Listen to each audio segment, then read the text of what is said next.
Good morning, everyone.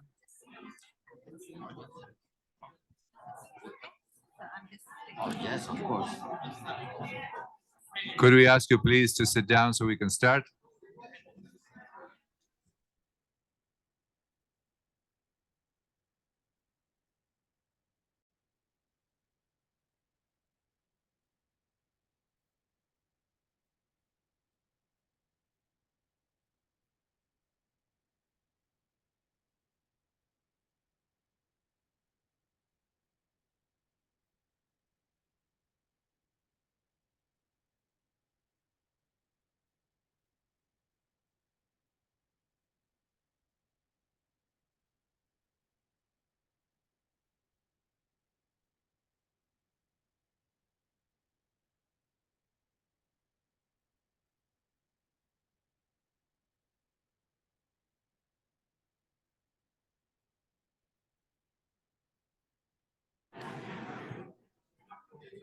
Hello, all.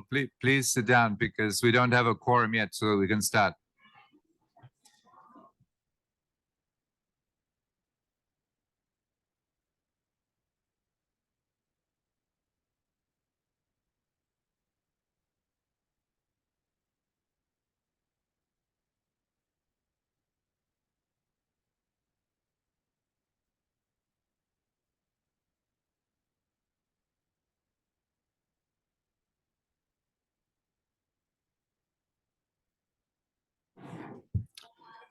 Okay, let's start. Good morning again, everybody. Yesterday we did quite well with the new technology, so we hope that today we will continue to learn how to use it efficiently.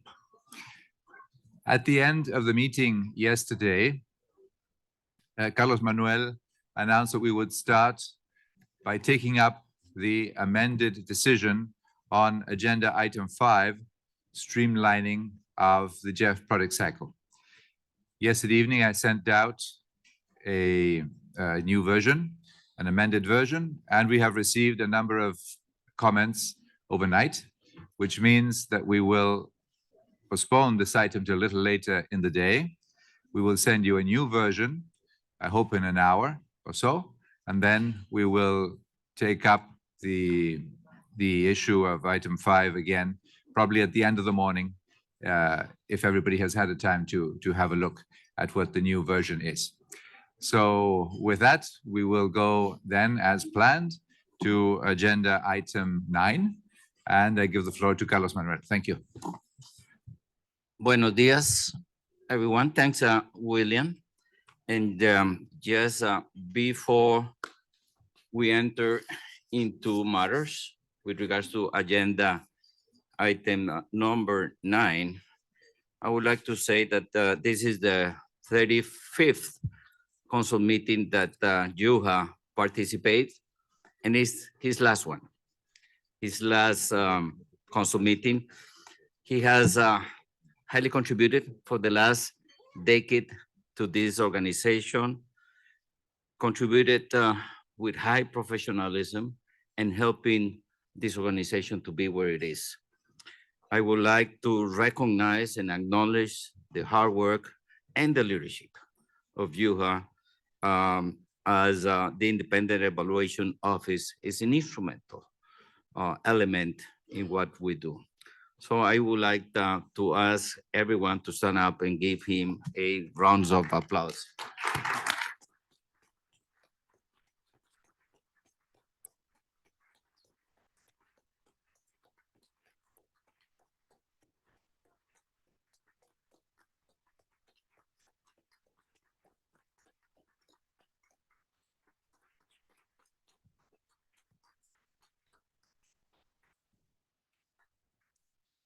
The floor is yours, Juha.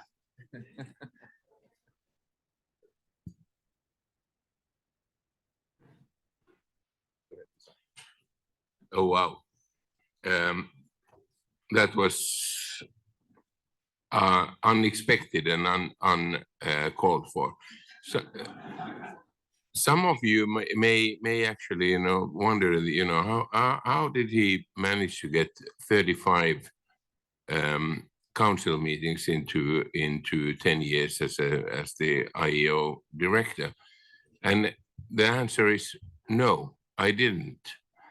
I was with the GEF Secretariat from 1999 to 2002. Then I went to UNDP GEF from 2002 to 2005.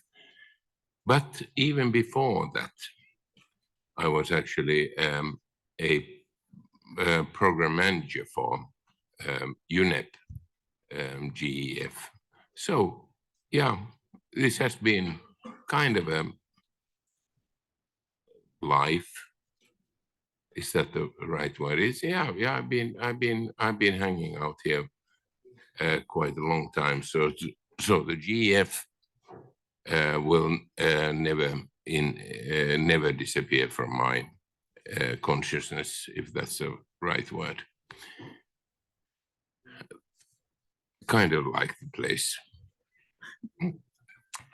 Anyway, so at my last council meeting, I have the great honor to present for final evaluations. They are not final evaluations because work and life goes on, but for me they are.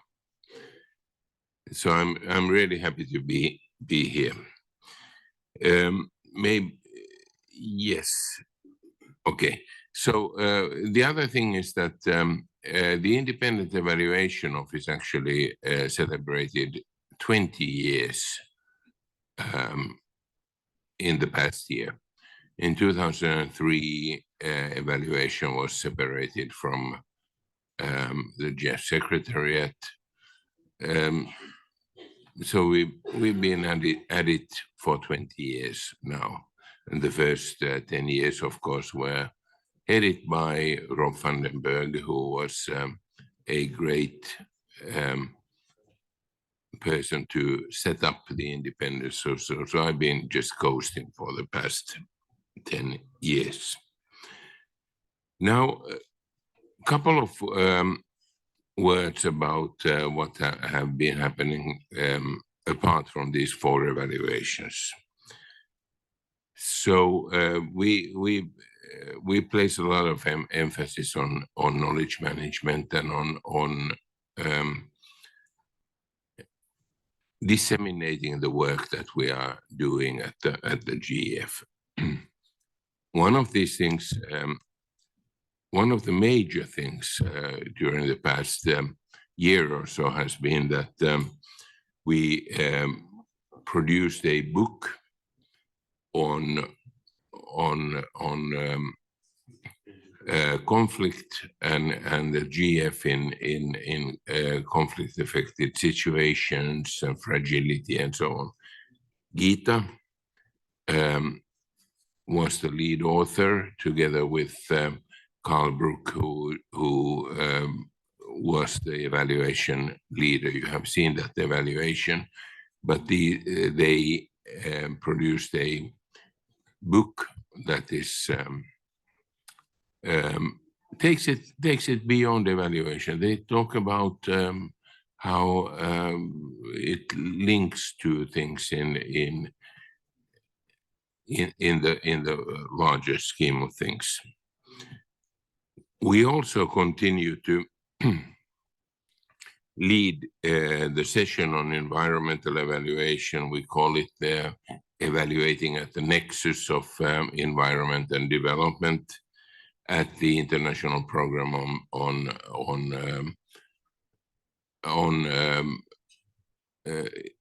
Development Evaluation, which is the leading evaluation program in the world, supported by the Global Evaluation Initiative, the GEI of the World Bank, IEG.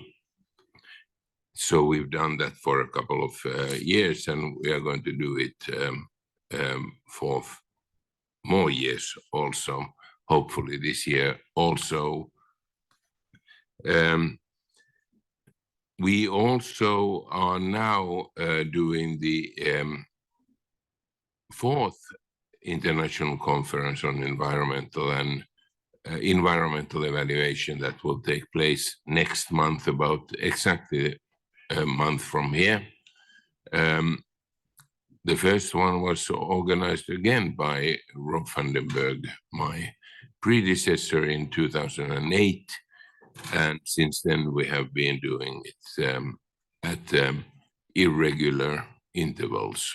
This is going to be a major event. We are going to have 375.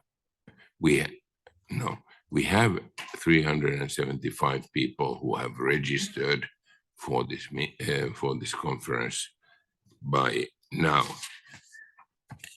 Okay, so let me get into the business actually. So thanks for Give Kapil a chance to introduce you. yeah. Thank you so much for your words, and once more, thanks for all the contribution to this organization. We will miss you in the Christmas parties, as he is a great live person that help us with our activities over there.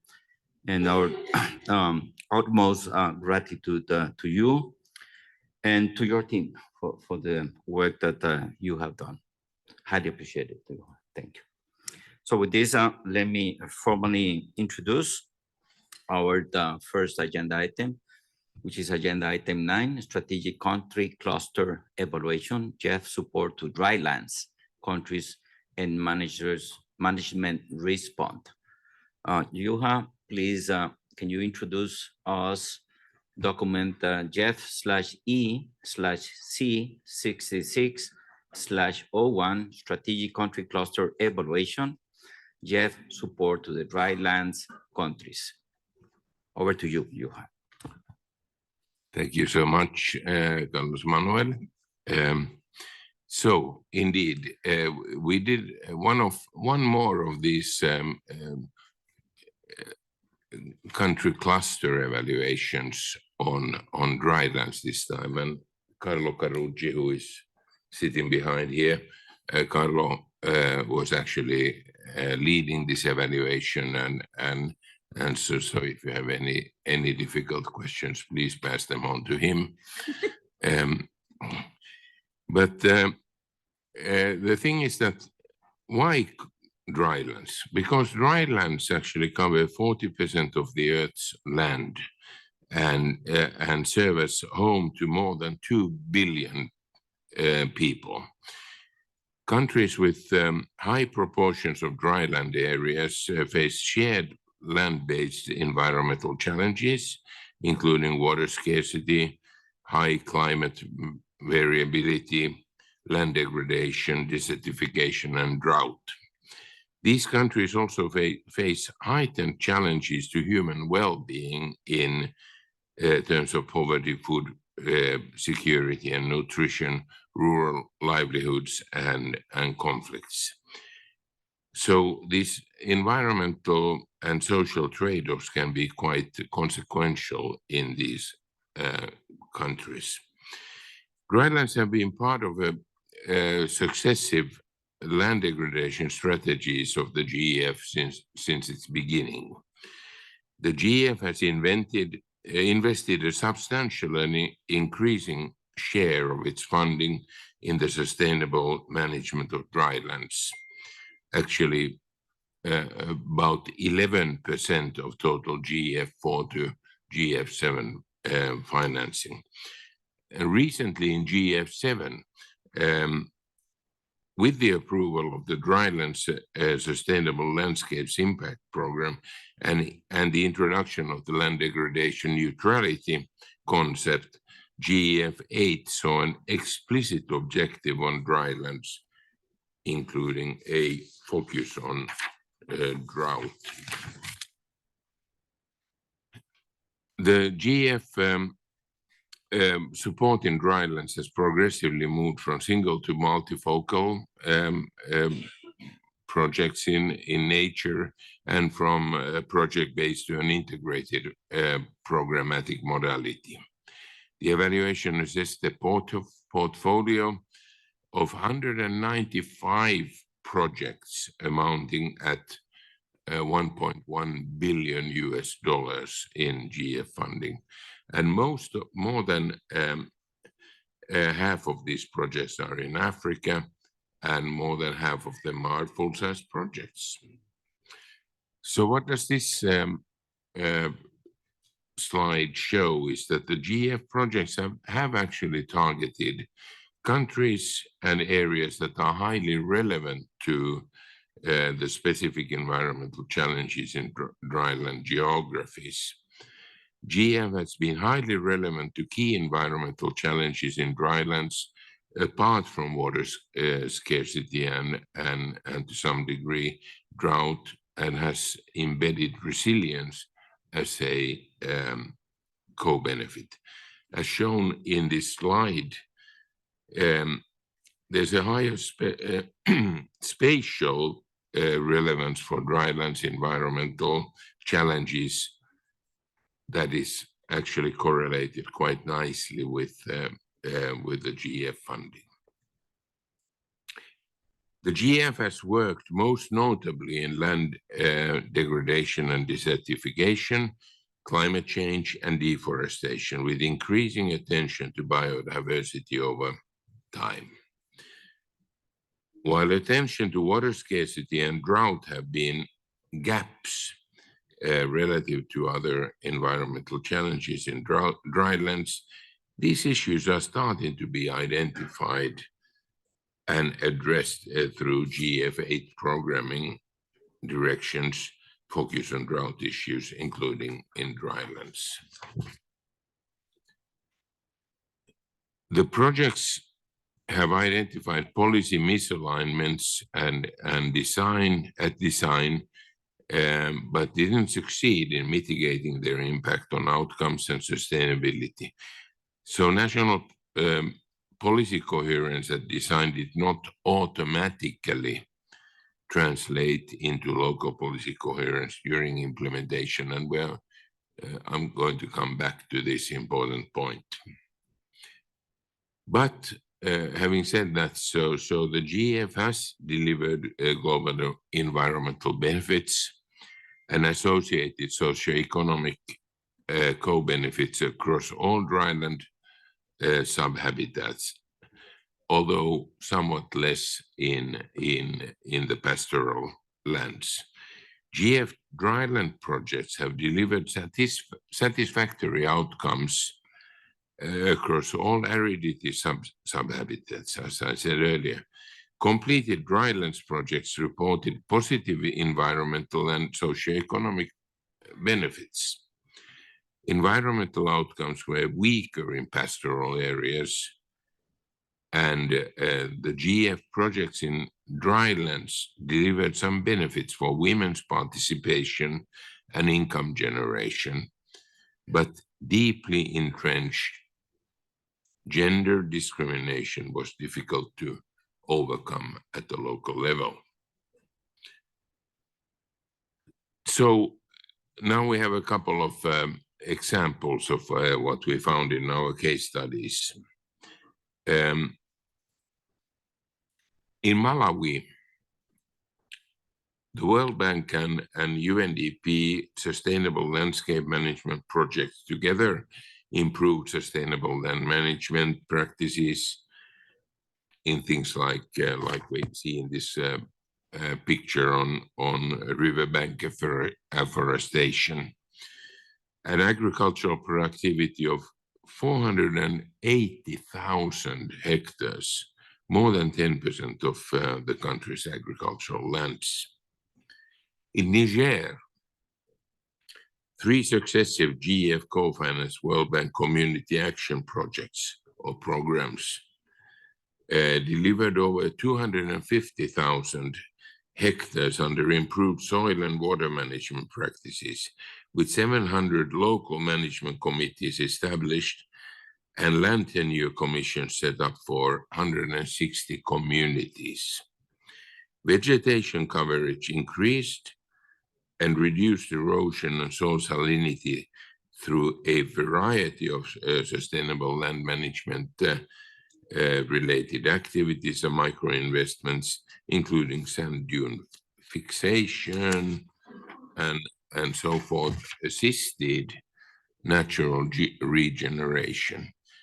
So agro-pastoral land restoration, conservation, agriculture practices, beneficiary vegetable gardens, livestock corridors, and improved cook stoves. All of these happened in this through this project. Actually, we have verified it.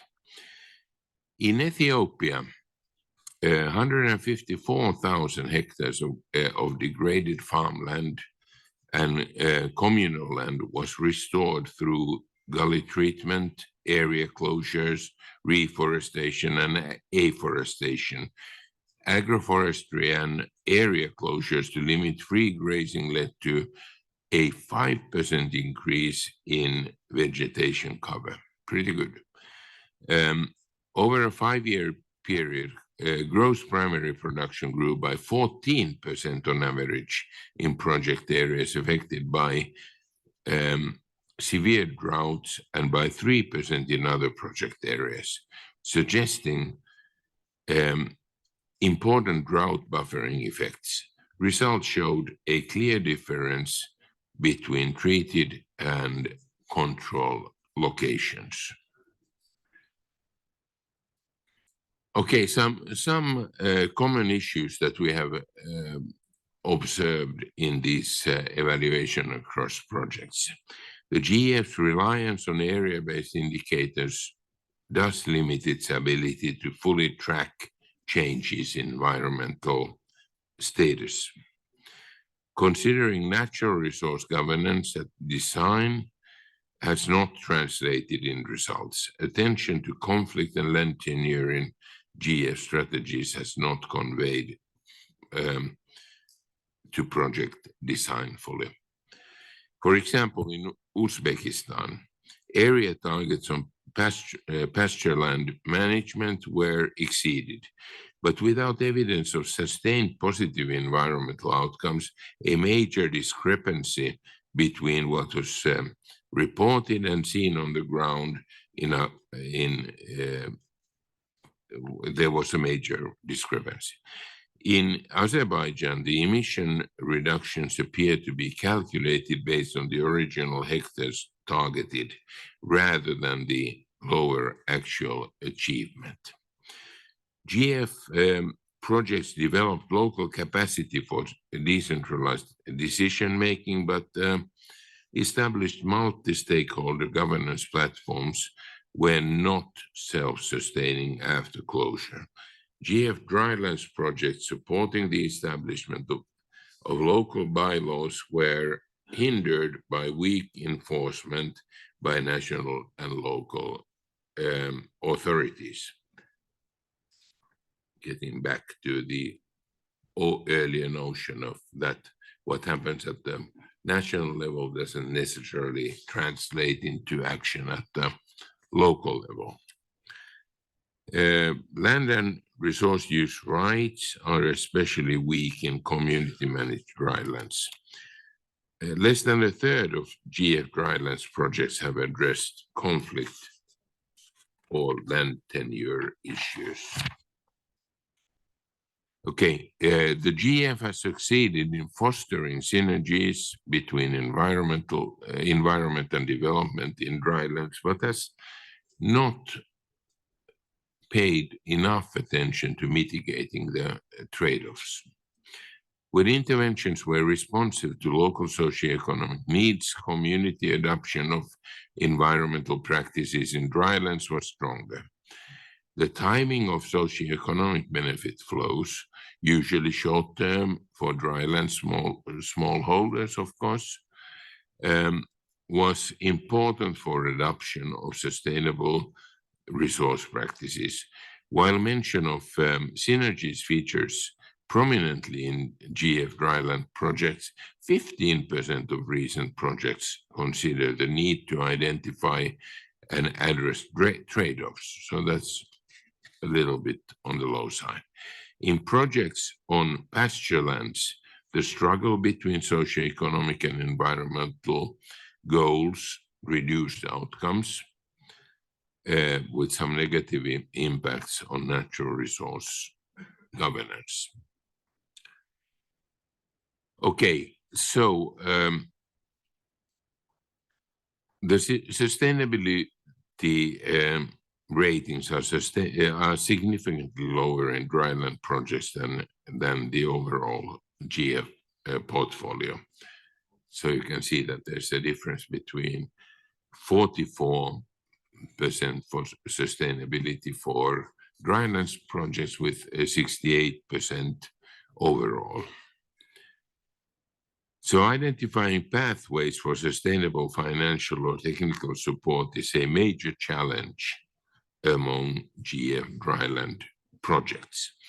Private sector engagement has more than doubled between GEF4 and GEF6 and 7, but obviously this continues to pose a unique challenge in drylands context, given lack of connectivity to broader markets, no incentives for investing in drylands, and misperceptions of drylands as non-productive despite them being actively used by lots of people, actually, of course, who live there, the more than 2 billion people mentioned earlier. So, okay, so we have 4 recommendations in this evaluation. And the first one is that as the GEF prepares to design and implement an official policy coherence framework for the GEF8, the Secretariat should ensure that guidance to enhance policy coherence through GEF operations includes a focus on subnational and local levels, directly related to what I have just talked about, policy translating to local action. The GEF Secretariat and its partner agencies should ensure that increased attention is devoted to the inclusion of land tenure security and conflict resolution for resource management within project and program designs and the underlying theories of change. Third, the GEF Secretariat and agency should ensure that equal consideration is given in project and program design to both fostering synergies and mitigating trade-offs between environmental and socioeconomic development, with due attention to distributional impacts.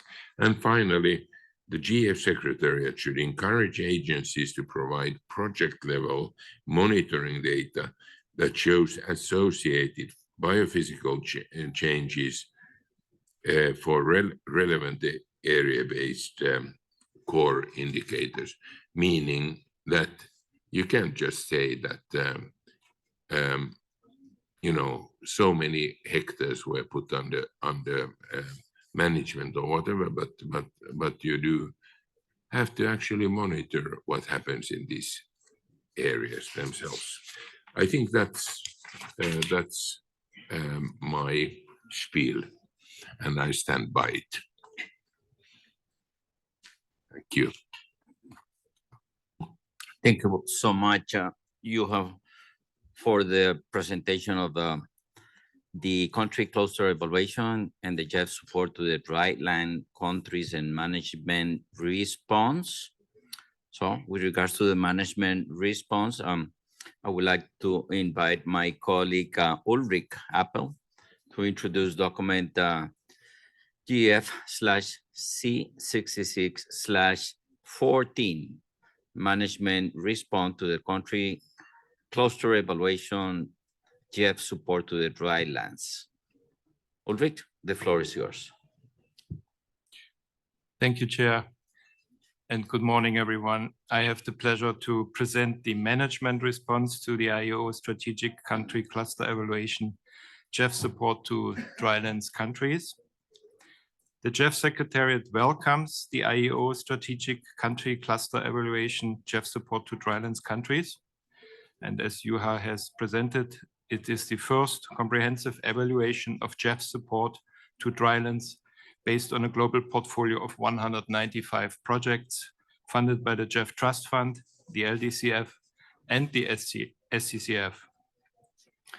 The GEF Secretariat is encouraged by the IEO findings that confirm the relevance of GEF support and its increasing attention over time to drylands, and that GEF performed satisfactorily overall and delivered global environmental benefits as well as socio-economic co-benefits across dryland areas.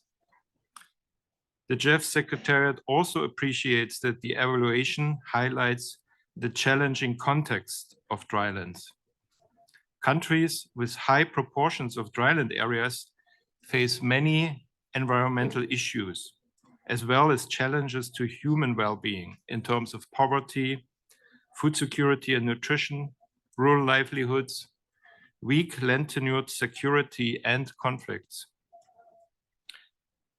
As we have heard, the evaluation contains 4 recommendations pertaining to the areas of policy coherence at subnational and local level, land tenure security and conflict resolution, fostering synergies and mitigating trade-offs, and project-level monitoring. The GEF Secretariat agrees with all 4 recommendations of the IEO. On recommendation 1, we agree with the understanding that GEF's formal agenda on policy coherence has only recently begun.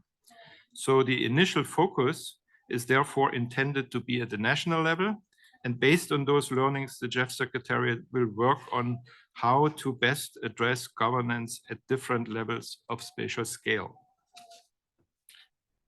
On recommendation 2, the GEF has already made provisions in the GEF 8 programming directions to better and effectively address land tenure security. And we also agree with the IEO that the recent UNCCD COP decision on land tenure will provide an additional entry point for increasing attention to those issues. On recommendation 3, the GEF Secretariat agrees with the understanding that the mandate of the GEF is to generate global environmental benefits. Therefore, the consideration of synergies and the mitigation of trade-offs will need to balance those trade-offs in a way that maximizes environmental outcomes. And finally, on recommendation 4, the GEF Secretariat agrees and will work with its agencies to provide project-level monitoring data that better show biophysical changes for relevant area-based core indicators. In conclusion, the GEF Secretariat is confident that the valuable lessons learned and recommendations of the evaluation will contribute to GEF's continued support of drylands in an integrated way in GEF 8 and beyond, in line with the international ambition expressed under the relevant multilateral environmental agreements. Thank you, Chair. Thank you so much, Ulrich, for the institutional, the management response. And now that we've been able to hear from Juha and Ulrich, I would like to open the floor for questions and comments from Council. As usual, William will help us with the list of speakers. Thank you very much. Faisal, you have the floor. Thank you very much. The GEF CSO network supports the results of the Strategic Country Cluster Evaluation, GEF support to dryland countries, and the associated recommendations. With regard to recommendation 2, the network agrees with the evaluation that the inclusion of land tenure, security, and conflict resolution for resource management is very important to address land degradation in dryland as well as other countries. We believe it's very important for GEF to assess the nature and root causes of land degradation, including land tenure and conflict issues in the project identification and design stages. and work with local government and local communities to address these issues during project implementation. With regard to recommendation 3, the network believes that in order to facilitate synergy and mitigate trade-offs between environmental enhancement and socioeconomic development, it is essential to take a participatory approach with full engagement of affected communities. Only with the community engagement and support can a win-win scenario be found, and that can help ensure enhanced sustainability of the intervention. We note that the dryland projects have a much lower sustainability than other projects. We also think that the low success with the pastoralism project may also be linked to the relatively poor engagement with the pastoralist communities. Fourthly, the network also agrees on the importance of recommendation 4, that better measures need to be taken to monitor long-term ecological changes in the project areas in response to project intervention. This should involve setting up of long-term monitoring plots in targeted landscapes to document the situation before, during, and after project interventions. This should include combination of fixed point and drone photography combined with satellite image to characterize habitats before, during, and after interventions. It will be important to link changes to project interventions and the project theory of change to enable attribution. Such documentation and long-term reporting can best be done in partnership with local research institutes, local government or civil society organizations to ensure long-term, especially post-project, continuance of the monitoring systems. In addition, the GEF CSO network believes it is important that there is a greater inclusion of civil society organizations in the development, implementation, and monitoring of GEF projects in drylands. CSOs, having collaborated closely with development partners over the decades, have emerged as pivotal actors in community development and policy formulation. This partnership has continuously supported CSO initiatives, community engagement, and participation in decision-making. Throughout these years, CSO have also built expertise in facilitating multi-stakeholder consultation, bringing together dialogues between public decision makers, business sectors, and local communities relevant across thematic areas.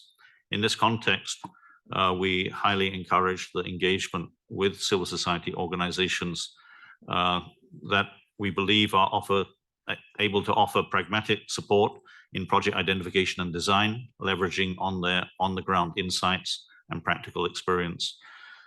Support assessment and monitoring processes, serve as rapporteurs or facilitators with different stakeholders, and facilitate and manage high-level regional consultation and discussion on evaluation, results, and recommendation, particularly in the case of large civil society organizations operating across multiple countries. Finally, the network is happy to note that the GEF Secretariat, through its management response, has agreed with the 4 recommendation and intends to take measures to implement them in the GEF 8 period and beyond. The network stands ready to work with GEF and GEF-related agencies and executing partners to support this work. Thank you very much. Thank you very much. Please remember to, when you're reading, to go a little slower. And next online, Victoria has requested the floor from Austria.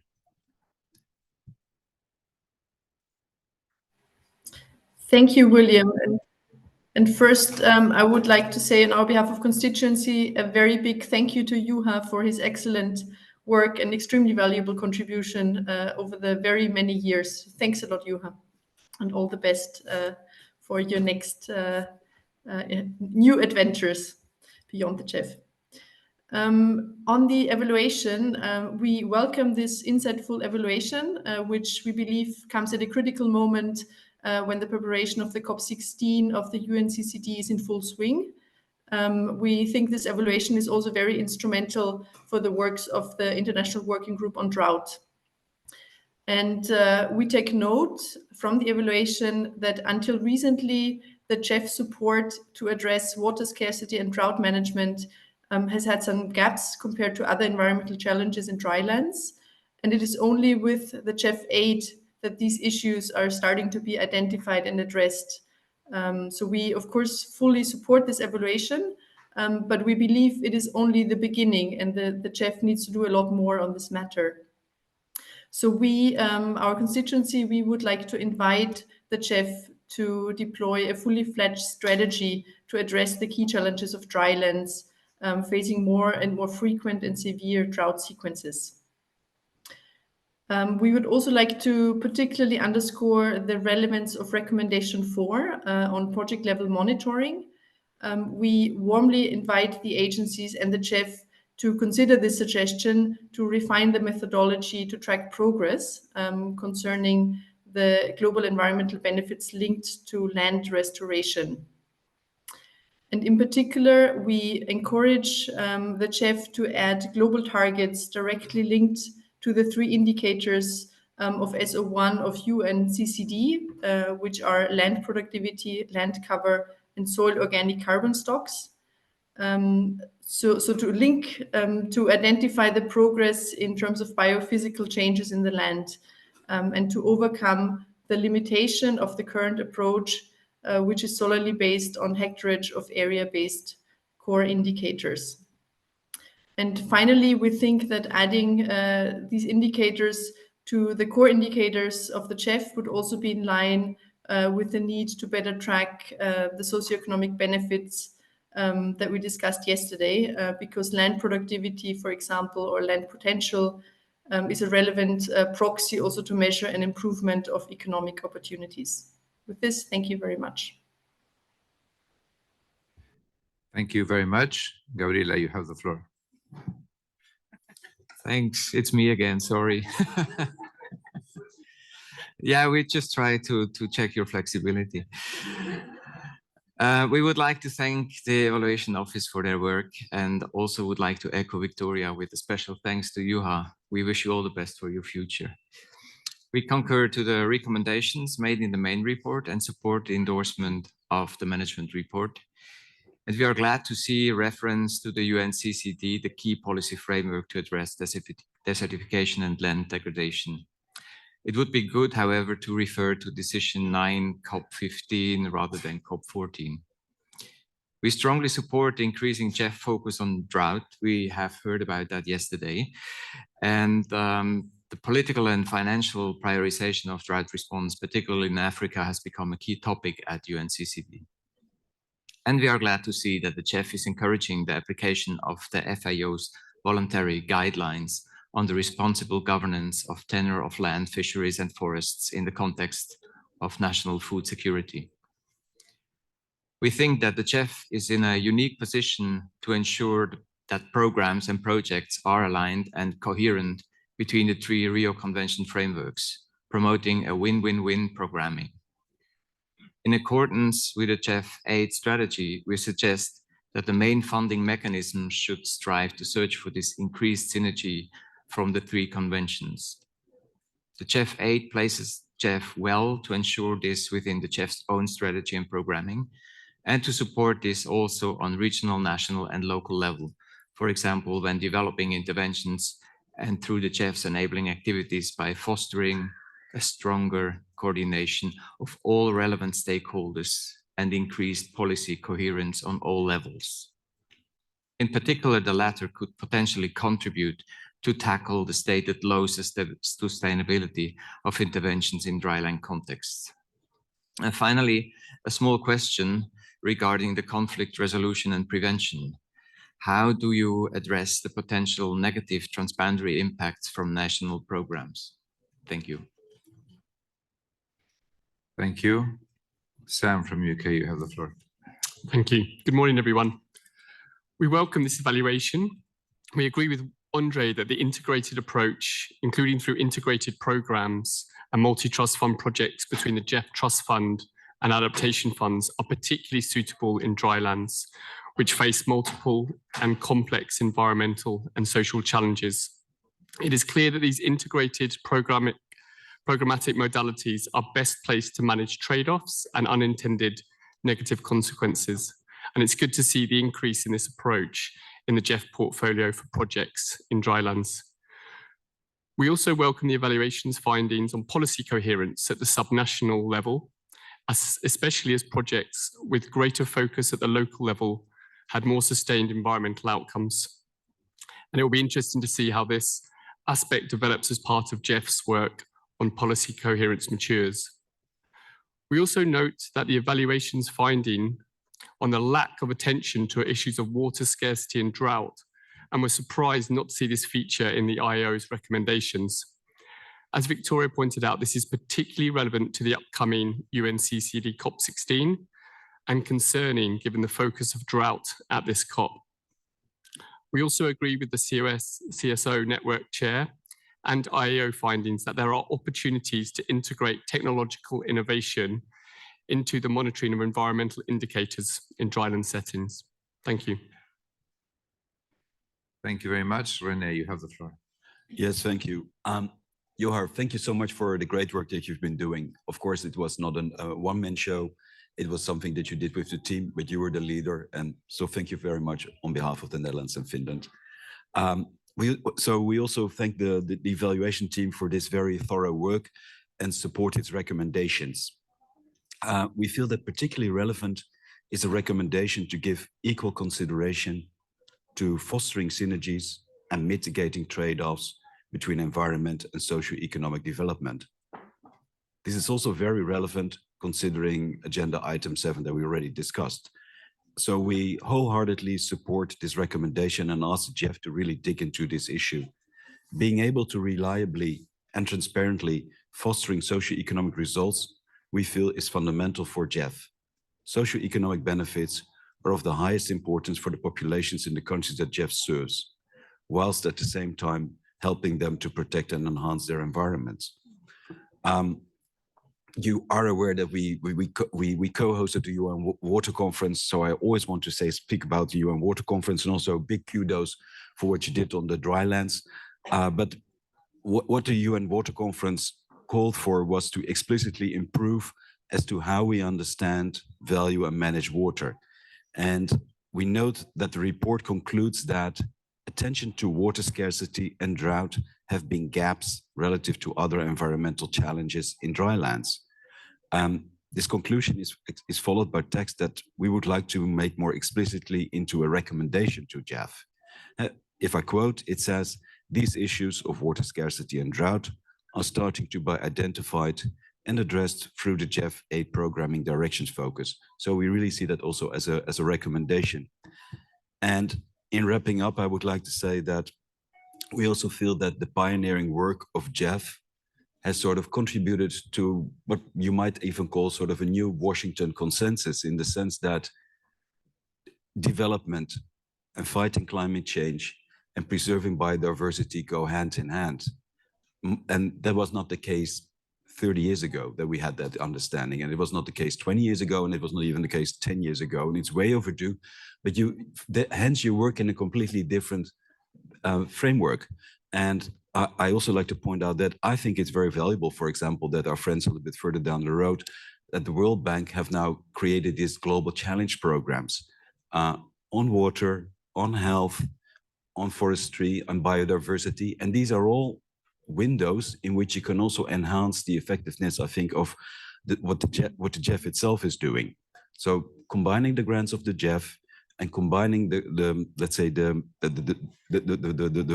financial instruments that the banks have is in that context, I feel, very important. So thank you very much for your attention, and I wish you all the best in the rest of your life, and I'm sure there will be another part of your future career. Thanks. Thank you very much. Rob, you have the floor. Good morning, everyone. Thank you. Juha, thank you so much. Congratulations. I really thank you for your years of service to GEF. And I know from colleagues in the monitoring and evaluation community in DC that you really set the standard for this.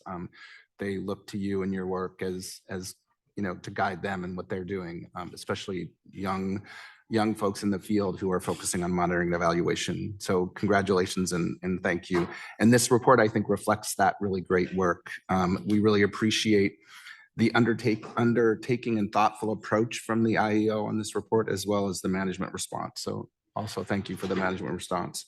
Also, maybe we should have said this yesterday, and maybe we did, I don't remember, but so this is a little bit of a different subject, but we're excited about the newly launched GEF geospatial platform and look forward to its ability to demonstrate changes in environmental status over time. So in this report in particular, we did take note of the IEO conclusion that attention to conflict and land tenure in the GEF programming directions has not translated into sufficient attention within project design. So we're wondering how the GEF is going to address this gap, and are there trainings being developed for the GEF agencies? Are you able to apply lessons learned on land tenure issues and other portfolios to dryland projects? Also noted the findings on policy coherence and thought they were interesting and helpful. And just note that it really is interesting that policy coherence at a national level doesn't really necessarily translate into policy coherence at the local level, and are curious about that too and interested in hearing more about that. And then finally, where we note that the split between mitigation and adaptation in the GEF sometimes makes ecosystem-based design difficult. And so that's just another thing that we note about this report. In general, thank you very much. Really appreciative that in the GEF response, you're going to respond and take up the recommendations. I think that's super important. So thank you very much. Thank you. Wei Feng, you have the floor. Thank you, Chair. And first, I would like to join others to express our thanks to Juha for your tremendous contribution to this institution during your service, decades of service for this institution. And we welcome the first evaluation of GEF support to drylands based on a portfolio of 195 projects with a focus on drylands. We also pleased to know that Secretariat concurs with the evaluation findings and recommendations. We hope that GEF will draw on the lessons and recommendations and will continue to support dryland countries in a more effective way. On the recommendation 3, with regard to increasing synergy and avoid trade-off between environment and socioeconomic development, I think this is an important issue and also a common issue. And I guess it's because different institutions may have different mandates. Normally, the GEF's mandate is to maximize environmental benefits, where MDB or the UN agencies mainly focus on development. So it's really an issue how to balance these two different mandates. I guess one maybe for GEF is first they need to consider both, how to avoid these trade-offs, but to do this in a way still to maximize environmental benefits. But the other way is to maybe through better cooperation with development financial institutions and to better address the issue of generate global environmental benefit and also promote the socioeconomic benefits. So on this point, I would like to hear from management. How will you address this issue? Considering the primary mandate of generate global environmental benefit, and it would be helpful if you could provide an example in this regard. Thank you. Thank you very much. Emily, you have the floor. Thank you, William. Good morning, colleagues. Our constituency would also like to express our sincere gratitude to Juha and your team for all your excellent work, and we also wish you all the best ahead. We would like to thank the IEO for preparing this comprehensive report and also the presentation. To echo the Netherlands, it provides very useful knowledge and learning on some of the real challenges faced by programming when it comes to addressing interrelated priorities and trade-offs for environmental outcomes and socio-economic development. We highly encourage the GEF Secretariat and GEF agencies to follow up on the recommendations provided. We especially take note of the challenges related to policy coherence when it comes to moving from project design to implementation. Going forward, it will be critical to find ways to overcome those barriers to policy coherence, and will also provide important lessons to guide future GEF programming. Thank you. Thank you very much. Prabhas, you have the floor. Yes, thank you very much, and congratulations for the chair. As mentioned regarding the drylands projects about the private sector engagement is limited but improving, the chair mentioned.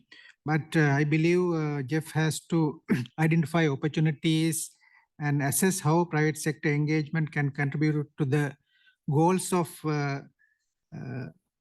GEF dryland projects. Look for areas where private sector expertise, resources, or technology can enhance project outcomes such as sustainable land management, renewable energy, or water conservation, or ecotourism, among others. Thank you. Thank you very much. Antonella, you have the floor. Muchas gracias, William. Buenos días a todos. En representación de la circunscripción Cono Sur, me gustaría agradecer a la Oficina de Evaluación Independiente por la preparación del reporte, a todos sus evaluadores por su trabajo y a la Secretaría por su respuesta, y desde ya unirme con otros colegas y desearte lo mejor para tus próximos años y lo que se venga, al igual que mencionó René. Bueno, en primer lugar, apoyamos el proyecto de decisión propuesto y las recomendaciones presentadas. Ahora bien, en cuanto a la recomendación 2, vinculada a incluir la seguridad de la tenencia de tierras y la resolución de conflictos en proyectos en países afectados por la sequía, entendemos que debe ser realizada sin olvidar que los asuntos relacionados con estos temas, la tenencia de tierra y los derechos de acceso, hacen a la soberanía de los estados sobre sus territorios, siendo parte de las políticas internas y regímenes jurídicos de cada país. Asimismo, si bien en las conclusiones que figuran en el párrafo 22 del documento Management Response se señala que los hallazgos y las recomendaciones de esta evaluación serán incorporados a la preparación de estrategias del área focal de degradación de tierras para las negociaciones de reposición del GEF 9, entendemos que la elaboración de dicha estrategia debe responder, desde ya obviamente tener en cuenta las recomendaciones de este reporte, pero principalmente debe contener las orientaciones de la Conferencia de las Partes de la Convención de las Naciones Unidas de Lucha contra la Desertificación. Y por último, este es un comentario específicamente en representación de Argentina. Observamos que el documento emplea términos que no han sido acordados multilateralmente y sobre los cuales nuestro país prefiere otras denominaciones, como por ejemplo el término Climate Smart Agriculture, que figura en las páginas 5 y 65, se prefiere el concepto de Sustainable Agriculture.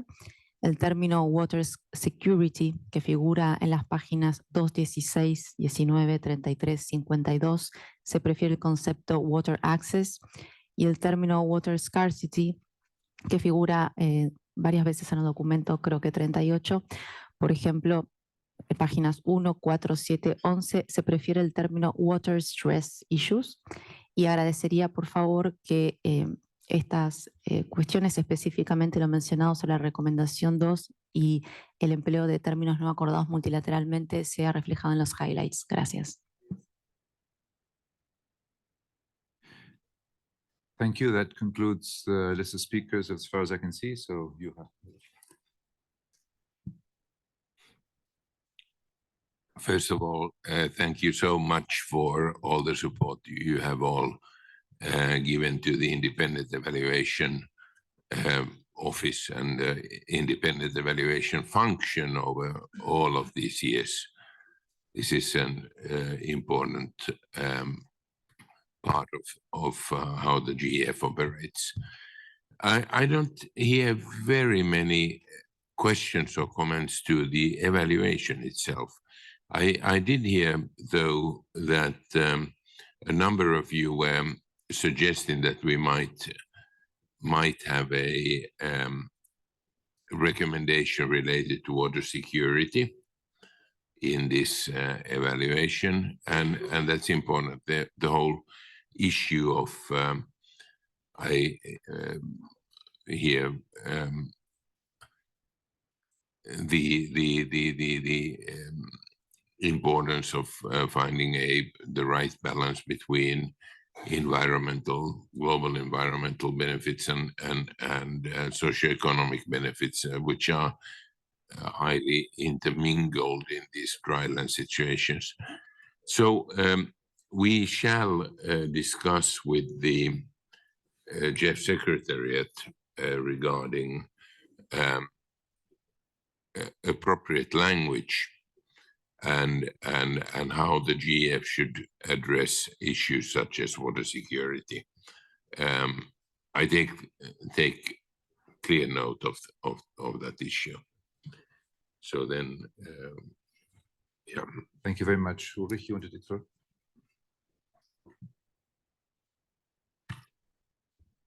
Thank you very much for the comments and also the questions.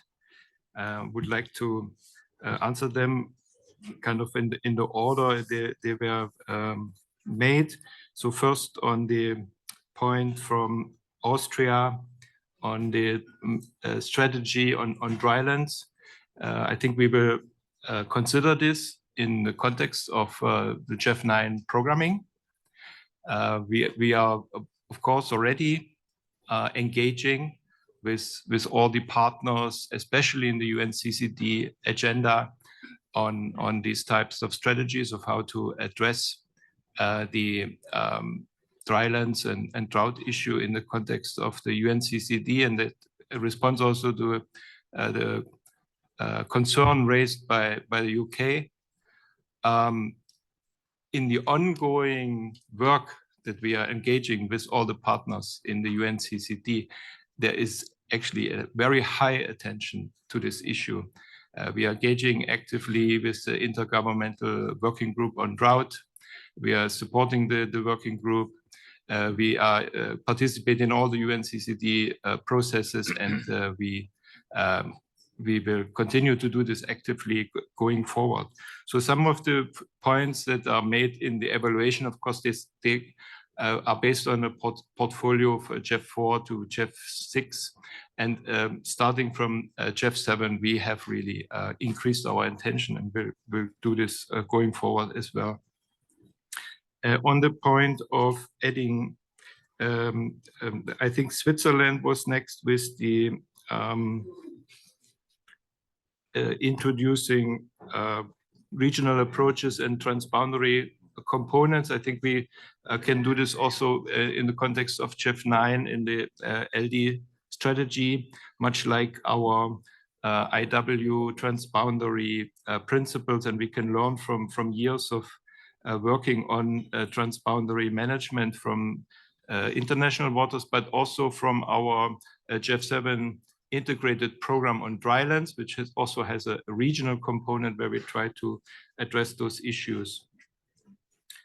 Then on the point from adding indicators, I think that was also from Austria. So the next opportunity of discussing and considering this is when we revise our results-based framework for GEF 9 in the future. And during that time, we can consider this. And then we had a question from the US. Rob's question, right, was on the lessons learned. So we have a new knowledge management strategy, as you know, and that was approved last October. We will be working on applying this across the portfolio, including drylands. Actually, we are working right now on such lessons learned report on the kind of a deep dive into all of our land degradation neutrality projects. So there will be results coming out of this very soon. And then we had question from China, how to address the conflicts and trade-offs. Wanted to mention that per our policies that we have a well-established system for conflict resolution. All the GEF agencies are required to have that in place, accountability and grievance mechanism to receive and respond to those complaints and concerns about GEF funded projects affected by local people and communities. And this, of course, includes all of our projects. And I think also in general, going forward, the general principles of stakeholder engagement, participation, good governance, gender equality, this will all help us if we stick with this principle, it will all help us also in this dryland specifically to address trade-offs and conflicts.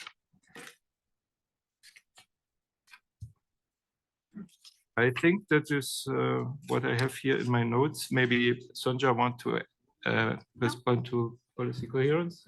Anything? I mean, I can always talk about policy coherence, so yes. So well noted. I mean, of course, as you've seen in our management response, we do have a tiered approach to this. It's a complicated topic that we're just now starting to come to grips with in a formal way. So we will start at the national level and then work our way down with respect to the particular case studies and the many different parallel activities that we have planned on policy coherence. So, of course, we very much welcome the IAU's, focus on this and all of your attention to this topic as well. And well, watch this space as we progress. Thank you. Thank you so much to both of you, Ulrich and Sonja, for the management response and for the reactions to the questions and comments from council. We don't have any other council members in the list of speakers, so I will invite council to adopt the draft decision included in document GEF/C66/14. I see no objections. Approve. Thank you so much. Now we will go to our next agenda item, which is agenda item number 10. Evaluation of community-based approaches at the GEF and the management response. I would like to invite once more Juha to introduce document GEF/E/C66/02, evaluation of community-based approaches at the GEF. Juha, you got the floor. Thank you so much, Carlos Manuel. And I'm back. Again, I would like to acknowledge Kate Steingraber, who is the evaluation task team leader for this evaluation, and she's the one who has all the answers. Maybe the important thing to start with is to actually talk about a little bit about what community-based approaches means. These build on community knowledge, capacity, and community interest in preserving their environment. They play an important role in enhancing governance and the inclusion and empowerment of communities, which can contribute to the durability and ownership of investments. While this is not exactly a GEF mandate, but community-based approaches are noted in many places in GEF strategy and policy. In the programming documents and focal area strategies since GEF4 and with increasing frequency through GEF8, they are there. The climate change adaptation strategy has identified the whole of society approach where community-led climate adaptation action is placed at the center of the approach, of that approach. And several GEF policies foster inclusion and prevent harm to stakeholders and the environment.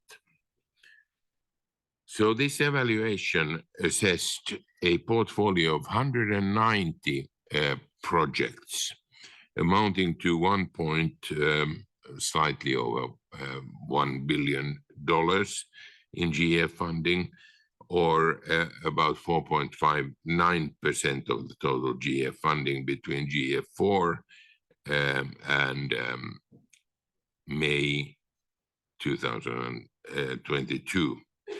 Of these projects, 87% were funded by the GEF Trust Fund. The largest share of the evaluation portfolio is comprised of multifocal area projects, followed by biodiversity projects. The largest share of GEF support to community-based approaches is found in Africa and Asia. Almost all of the projects in the evaluation portfolio are full-sized projects. So consistent with convention guidance, the GEF focal area strategies, especially those for biodiversity, land degradation, and climate change adaptation, contained references to key community-based approaches, concepts, and in some instances, directly reference to application of such approaches. Projects that apply a community-based approach are associated with higher outcome ratings relative to the overall GEF portfolio. 85% of the projects applying a community-based approach has had outcomes in the positive range, with an even higher share of 92% in the positive among GEF5 projects. CBAs, or community-based approaches, often integrate a design modality that includes socioeconomic co-benefits, responding to needs at the local level. This contributes to behavioral change and the achievement of environmental goals. So 75% of closed projects applying a CBA approach reported socioeconomic co-benefits. The sustainability of project outcomes post-completion was frequently associated with behavior change again, and to some extent alternative livelihoods. Project activities related to capacity building for ecological monitoring and behavior change were sustained past project close in almost all sites that we visited. Okay, so a couple of examples again. This is from Madagascar's network of managed resource protected areas, which demonstrated good practice in its design. The project strengthened community groups and gave them a role in decision-making around project activities. It also fostered legitimacy through the participatory mapping and creation of boundaries, zoning, and rules for land use. The project ensured buy-in from both local communities and authorities through activities supporting improved livelihoods tied to revenues linked to sustainable resource use from the new protected areas. The project contributed to decreased rates of mangrove deforestation and expansion of the forested mangrove area. The connection of local producers to national and international markets has contributed to the sustainability of alternative livelihood activities. Women, youth, indigenous peoples, and local communities are included more frequently in recent design projects, but the extent to which projects explicitly address systemic inequalities that prevent the participation of these groups, particularly of women, is unclear. Some issues with exclusion were highlighted in the case studies with examples of elite capture. However, there are also examples of approaches that projects use to mitigate such as allocating project assets to vulnerable groups first. So, okay, so we have a little video here. Bear with us. We try to communicate very well. So, using a community-based approach, one GEF project in Indonesia used participatory mapping to educate communities on protected forest areas and prohibited activities like illegal logging. The mapping also defined buffer zones, empowering communities for forest restoration. One of the initial challenges we faced was finding members. At first, they didn't understand the advantage of joining the group. Tasked with creating the MDK and recruiting members, we successfully formed a team of 25. Skills were cultivated for biodiversity surveys and forest monitoring, and grants supported community-selected activities like in Sugimukti, where a waste sorting facility was built. The main challenge we wanted to address was that the community was full of trash. An evaluation of the GEF grant revealed successful outcomes for this project. We are proud because from the training on mapping, we learned about mapping our area and how to use GPS. We now have a village map and learned that our forest is around 9,600 hectares. In Sugimukti, 16 illegal agriculture plots were removed through community efforts. Moreover, members attribute their newly found economic gains to activities conducted at the waste facility, including plastic separation, neighborhood trash collection, and compost creation.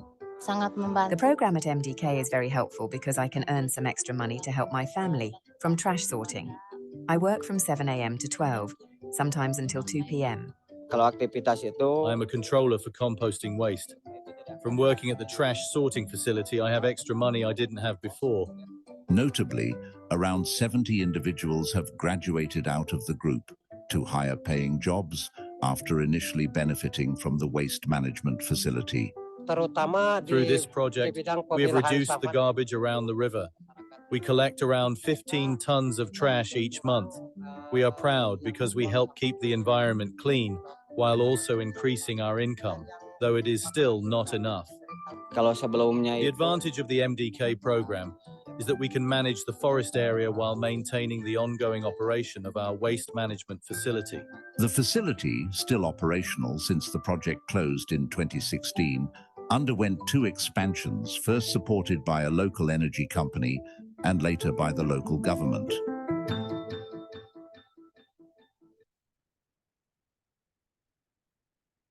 Attention, but you know, this is kind of showing that we do go to the field level when we are doing our evaluations. We follow up of what's going on in the communities in different parts of the world, and also that we try to communicate better. Just not my droning here.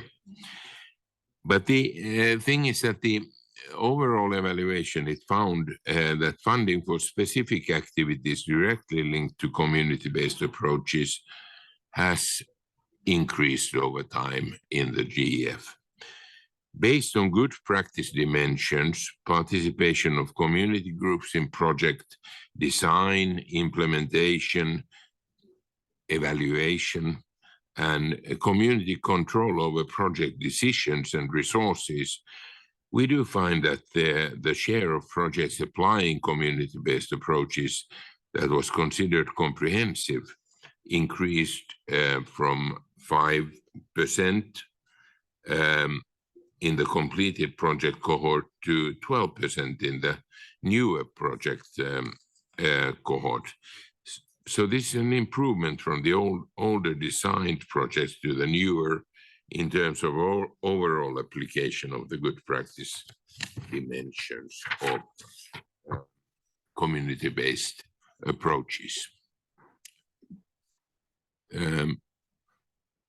We observe the largest improvements in project designs that demonstrate good practice dimensions of devolved decision-making, accountability of implementers to users, and recognition of human rights and equality. There has been a decline in the share of projects that has devolved technical resources to communities. The amount of time and resources allocated during project preparation are sometimes insufficient to conduct the outreach, engagement, and analysis that would allow projects to reflect the needs of communities. There is limited evidence of community-based approaches, projects, tracking indicators that reflect activities central to processes associated with such CBAs, such as the ability of groups to govern, the number of resources under the control of communities, the inclusion of vulnerable groups, participation in decision-making, and so forth. The lack of data and indicators limits the GEF's ability to adaptively manage CBA projects.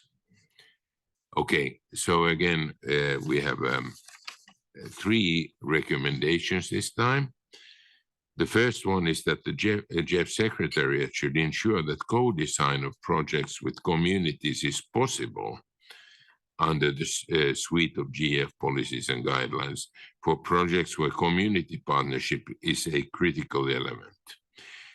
The ongoing review of GEF policy and guidelines should be done in anticipation of the proposed whole of society approach in GEF 9, which emphasizes stakeholder engagement across different segments of society. The second one is that building on earlier guidance, the GEFSEC, together with STAP, should provide more clarity and guidance on when and how CBAs can be used in GEF projects. This would include examples of results, indicators observed in projects, and appropriate guidance to facilitate the use of community-based approaches. And then finally, the GEF Secretariat should develop an approach for tracking of devolved responsibility and of financial resources to the local level for GEF projects as appropriate. Such tracking could differentiate between resources allocated to national civil society organizations, indigenous peoples, local communities, women's groups, etc., as relevant. Thank you. Thank you so much, Juha, for your presentation on this evaluation. I normally pay a lot of attention to all of the IEO's evaluation, but I had a particular interest in this one and before I pass it to my colleague, Gabriela, for the management response, I wanted to make some overarching comments on this one. First, based on my professional experience in working in conservation, community-based approach is one of the most cost-effective investment that we can do in our aspiration for protecting nature and creating the conditions so nature can be a driver, a socioeconomic driver in rural areas. It is not just by hiring scientists and top professionals to implement the GEF project the way that we can achieve our objective. This other angle, the community-based approach, has proven, not just to the GEF, to the global conservation community, that is cost-effective. Second comment I want to make is that the interconnection within a small grant program and what we do in terms of community-based approaches.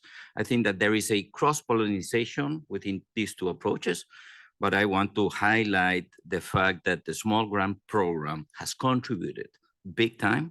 So we all understand the benefits of these kind of approaches. My third comment is I want to thank from the bottom of my heart to the countries and the agencies on how they are putting their very limited resources in this kind of investments. And as we have seen by the evaluation that IEO's reports and findings, again, this is one of the areas where we see higher impact and more effectiveness in terms of what the GEF does. My fourth element is we always look for the sustainability element in our GEF investment, and without any doubt, community-based approaches give us that long-term sustainability element to what we do at the community-based level. The fifth comment that I want to make is that yes, recipient countries, we got a little bit of everything from high middle income nations to less developed nations, but at the sub-national level, everybody's kind of in the same socioeconomic level. I go to less developed nations, rural areas, and we have this social challenge. But also when I visit countries which are high middle income nations, and I go to rural areas, I see the same socioeconomic challenges. I was very, very impressed last year when I went to Sichuan province in China last October, and I saw the impact of how the government of China is investing in forest restoration, particularly in their need to connect the giant panda national park with other key panda habitat. And they've been doing that restoration effort in the last 20 years using GEF resources by working with the communities. And that was a great example of something additional, which is important to us, which is the fact that communities not only help us preserve and conserve nature and ecosystem services, but also help us to restore. We all know the big, big challenge that we have in front of us in terms of global restoration. I was a professional that worked in conservation, and my kids will most probably work in restoration because restoration is becoming the biggest challenge at the global level. I'm also very happy that yesterday we were able to talk about what the GEF can do to improve on the tracking and measurement of socioeconomic benefits. And I think that there is a good connection on what we decided yesterday to what we are presenting here, which means that without changing our indicator and our result framework, we can do much better in terms of tracking and measuring that socioeconomic impact that we do through these approaches. So with this, I would like to pass it over to my colleague, Gabriela Richardson, that she will be doing the management response. Thank you so much. Over to you, Gabriela. Thank you, Chair, and thank you for setting the scene for our more formal management response to the evaluation on community-based approaches at the GEF. As you heard, the Chair already mentioned that the GEF Secretariat very much welcomes the IEO evaluation of community-based approaches at the GEF. We value, as you already have heard, the important intention of community-centered approaches for natural resource management, including approaches to devolve decision-making and extending financial and technical resources to communities and natural resource users. Also, as already mentioned, this is a really timely evaluation at this stage of the early implementation of the GEF 8 programming strategy, which embeds a whole of society approach.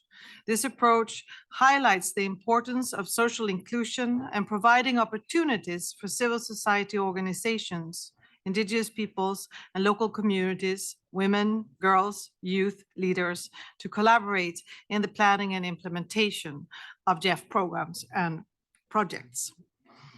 The evaluation describes, as we heard Joa describing earlier, the important benefits of community-based approaches in the design and implementation of GEF finance projects.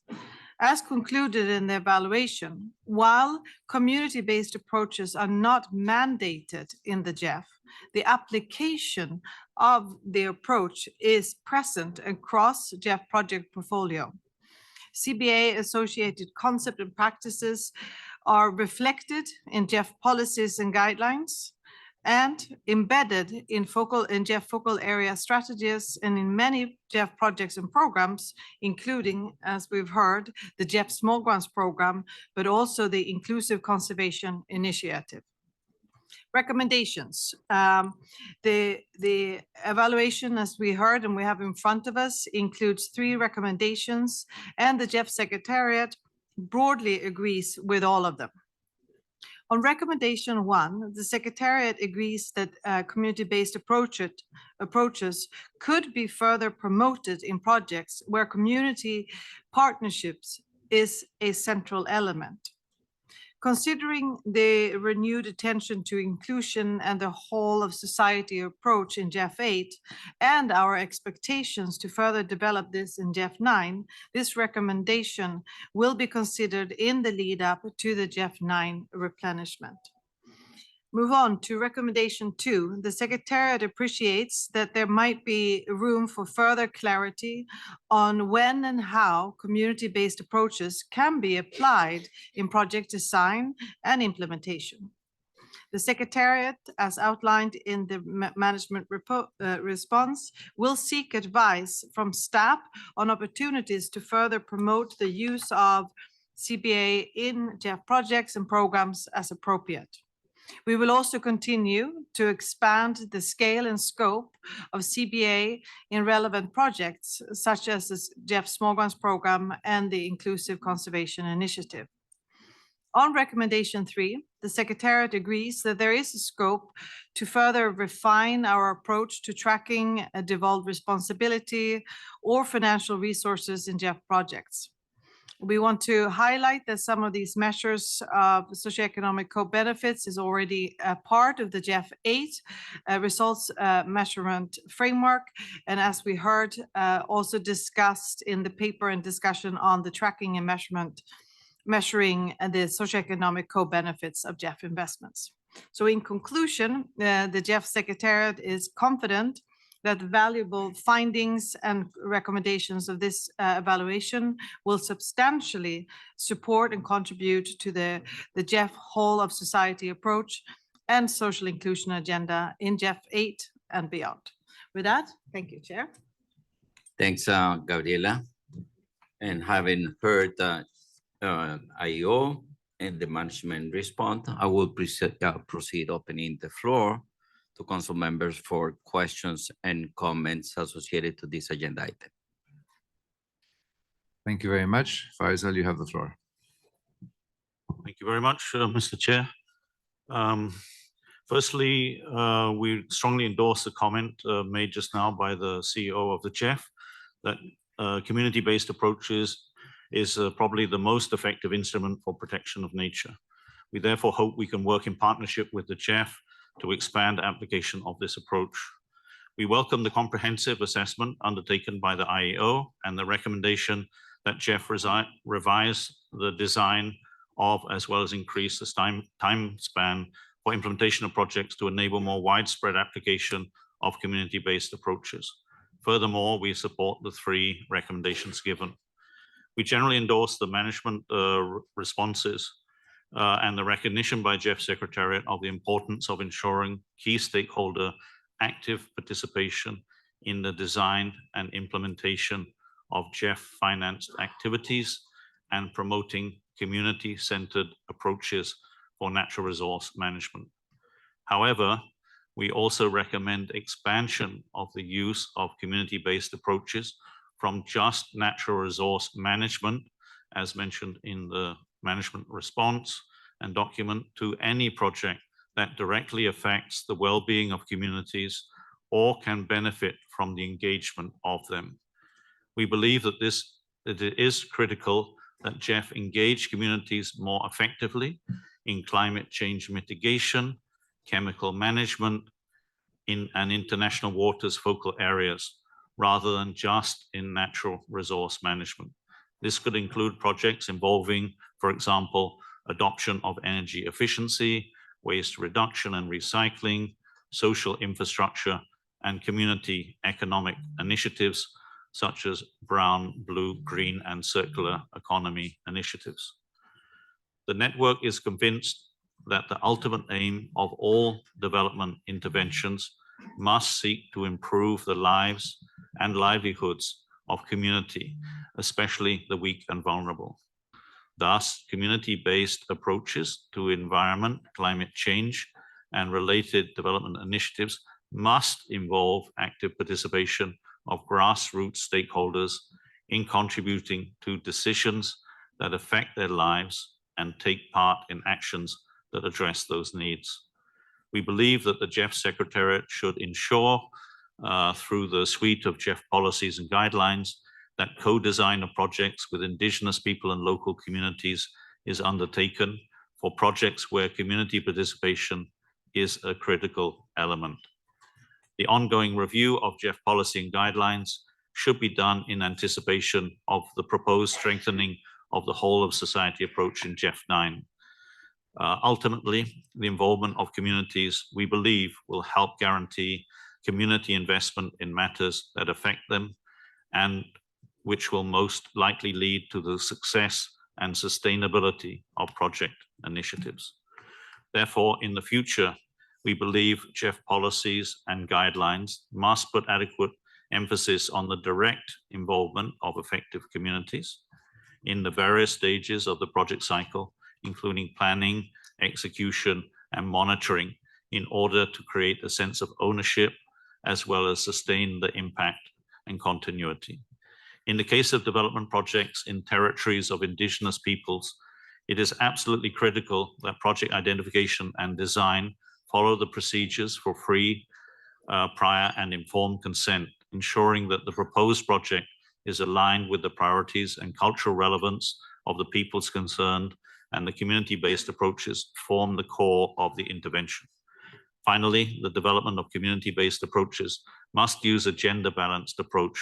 It should be recognized that in many cases, women and also youth can play a critical role in the establishment of successful community-based approaches. It should be emphasized that the engagement of women should not be measured just in numbers, but in real changes in their engagement and contribution to resolving challenges. Thank you very much. Thank you very much. Gabriela, you have the floor. Thank you very much, William, and thanks to Juha and the team for the evaluation and the presentation, and to Gabriela for presenting the management response.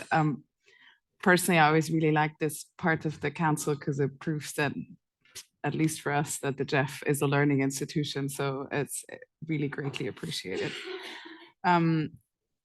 We welcome the evaluation and we agree with its recommendations and endorse the management response to address them. Just a few questions. You mentioned, Juha, that the GEF project cycle management presents a challenge for community-based approaches.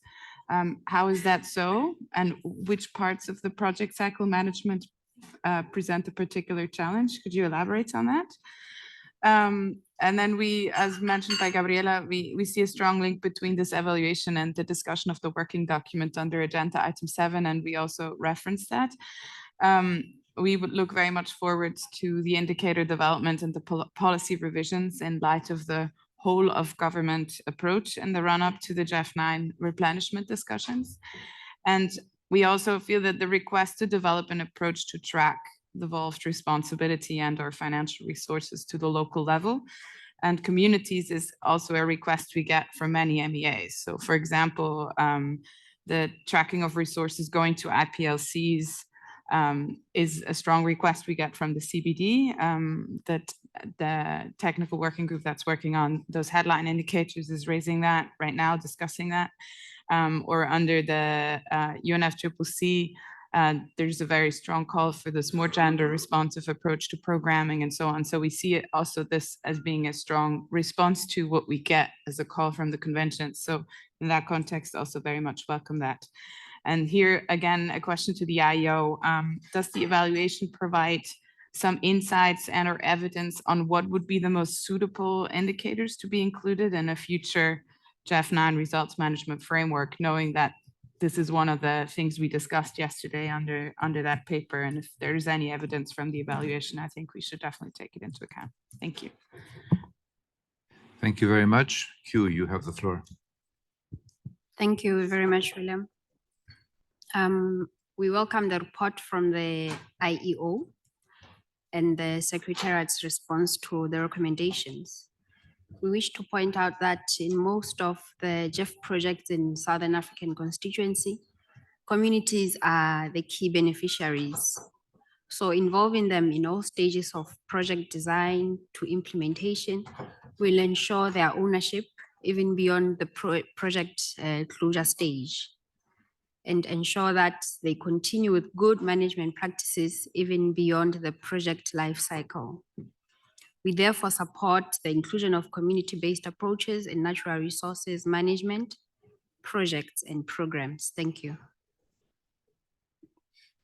Thank you very much. Tsujoshi, you have the floor. Thank you, Chair. First of all, thanks the team for preparing the very excellent the evaluation report for about the community-based approaches. We recognize that the involvement of local communities in projects is an important element in providing not only for environment projects, but also for a wide area of other projects. While maintaining a certain level of governance over project implementation, community participation needs to be encouraged. We believe that a community-based approach will play an important role in the effective implementation of the project. More importantly, the community-based approach should be incorporated at the project design phase. It's a very important thing, we think. And I also would like to mention about community participation and the whole of society approaches. Under the whole of society approaches, my understanding is that the multiple actors based on diverse sectors participation will involve in the decision-making process. While we have no objection to the whole of society approach, but I believe that the care must be taken to ensure that the role of the community is not reduced by promoting the participation of diverse sectors in the process. Thank you very much. Thank you very much. Barbara, you have the floor. Thank you very much. So we certainly welcome the evaluation and the management response, and thank you for the presentation. In reading the evaluation, I felt that it really reinforced what we heard directly this past August at the GEF Assembly, the inherent and now quantifiable, in some cases, value of meaningful engagement and participation. Find all three recommendations instructive.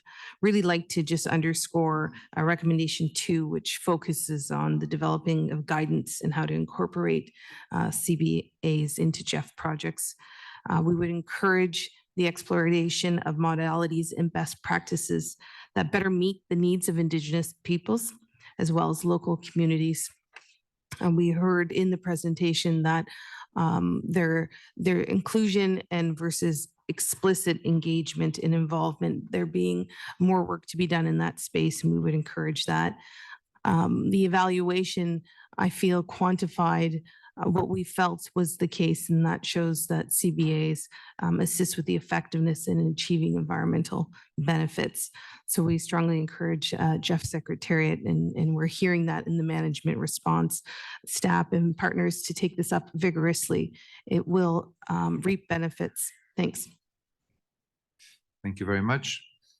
Annette, you have the floor. Thank you very much, William, and thank you very much to Juha and his team for the evaluation. We very much welcome the evaluation. and community-based approaches at GEF and the management response as well, ensuring the active participation of communities, particularly vulnerable groups in the design and implementation of GEF-financed activities is, in our view, a very important contribution, not only to the fund's inclusiveness, but particularly its effectiveness at the local level and the generation of environmental and social benefits. We are pleased to note that the Small Grants Program, which is actively supported by Germany, is a strong example of promoting community-based approaches within the GEF portfolio. That's taxpayers' money being put to good use. In addition, we highly welcome the report's finding that the GEF CBA projects have become more inclusive of women, IPLCs, and youth over time. In order to make further progress on this matter, we appreciate that further guidance will be provided by the GEF Secretariat as to how CBA can be used in GEF projects, and that efforts will be made to improve the data availability on devolved responsibilities and financial resources. This, in our view, is an essential basis for project monitoring, as well as for fund-wide learning and knowledge transfer. Thanks so much, everyone. Thank you. Karen, you have the floor. Thank you. As everyone else, Sweden really welcomes the report. You and the team for producing such an interesting report to us. We also welcome the recommendations and the Secretariat's response to it. I can just support everything that has been said by others so far. And I really appreciate the way that you, Carlos Manuel, talk about these issues with such a passion. I think it's really important for the whole fund and how we do business. And we talk about sustainability of what we are trying to achieve. And this is really critical to that aspect. Involvement of communities is an effective way of working. The third recommendation relates to the issue of tracking delegation of responsibilities and/or financial resources to the local level. This is not always very easy to materialize for various reasons. And I appreciate that this is also a recommendation that Secretariat is taking on. And I wonder, because the recommendation says that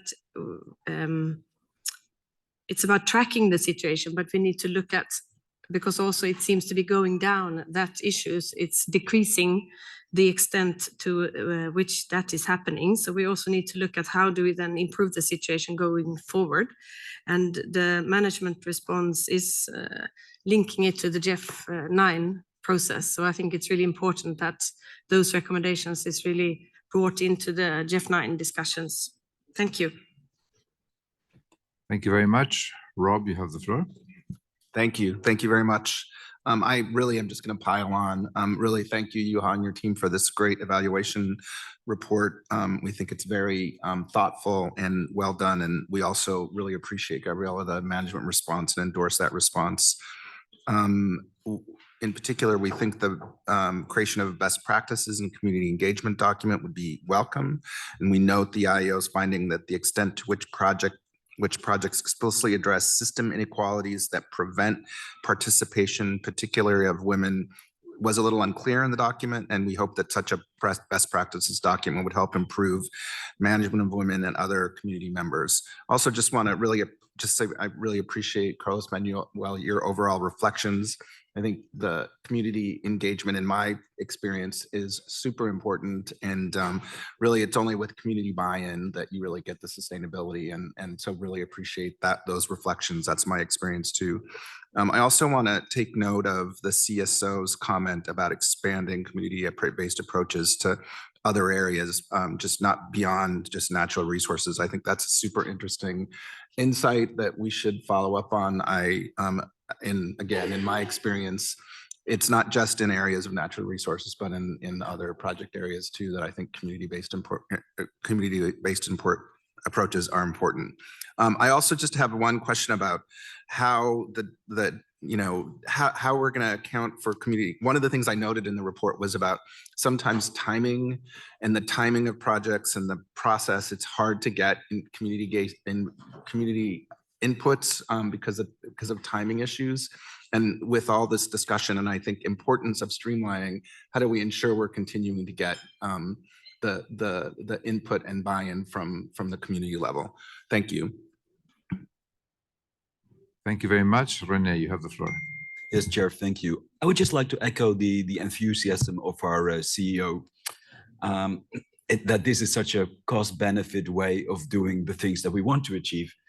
My own experience is, for example, one in Guinea-Bissau in the Boe, where the Chimbo Foundation is working on preserving the survival of the Western chimpanzee, and they're really doing great work there. But of course, it's very important that we have these kinds of reports that really also underline that it works and that that it is a cost-effective way to go forward. So yes, please keep doing these kind of things. Thank you. Thank you. Jeanne, vous avez la parole. Merci. Merci. Ça peut aller? Merci, William. Merci au Présidium. J'ai écouté avec attention cette évaluation et surtout à la fin, le commentaire du CEO et qui indiquait, bien sûr, les investissements du FEM visent la durabilité. Et je crois cette approche, l'évaluation et les recommandations qui en sont issues sont bien en phase avec la philosophie même du FEM. Et celle-ci permettra de renforcer la performance et l'efficacité aussi du FEM.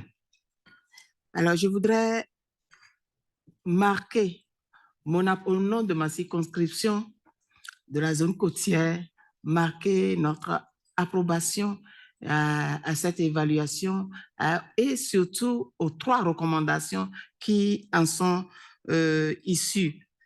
Et je voudrais aussi, c'est déjà dit dans les commentaires, que cette approche sera essentiellement liée aux petites subventions. Ça, c'est un point très fort et je crois que d'ici quelques années, les impacts socio-économiques et même sur les ressources naturelles seront visibles au profit des résultats du FEM, des résultats de durabilité au profit du FEM. Et je voudrais, pour finir,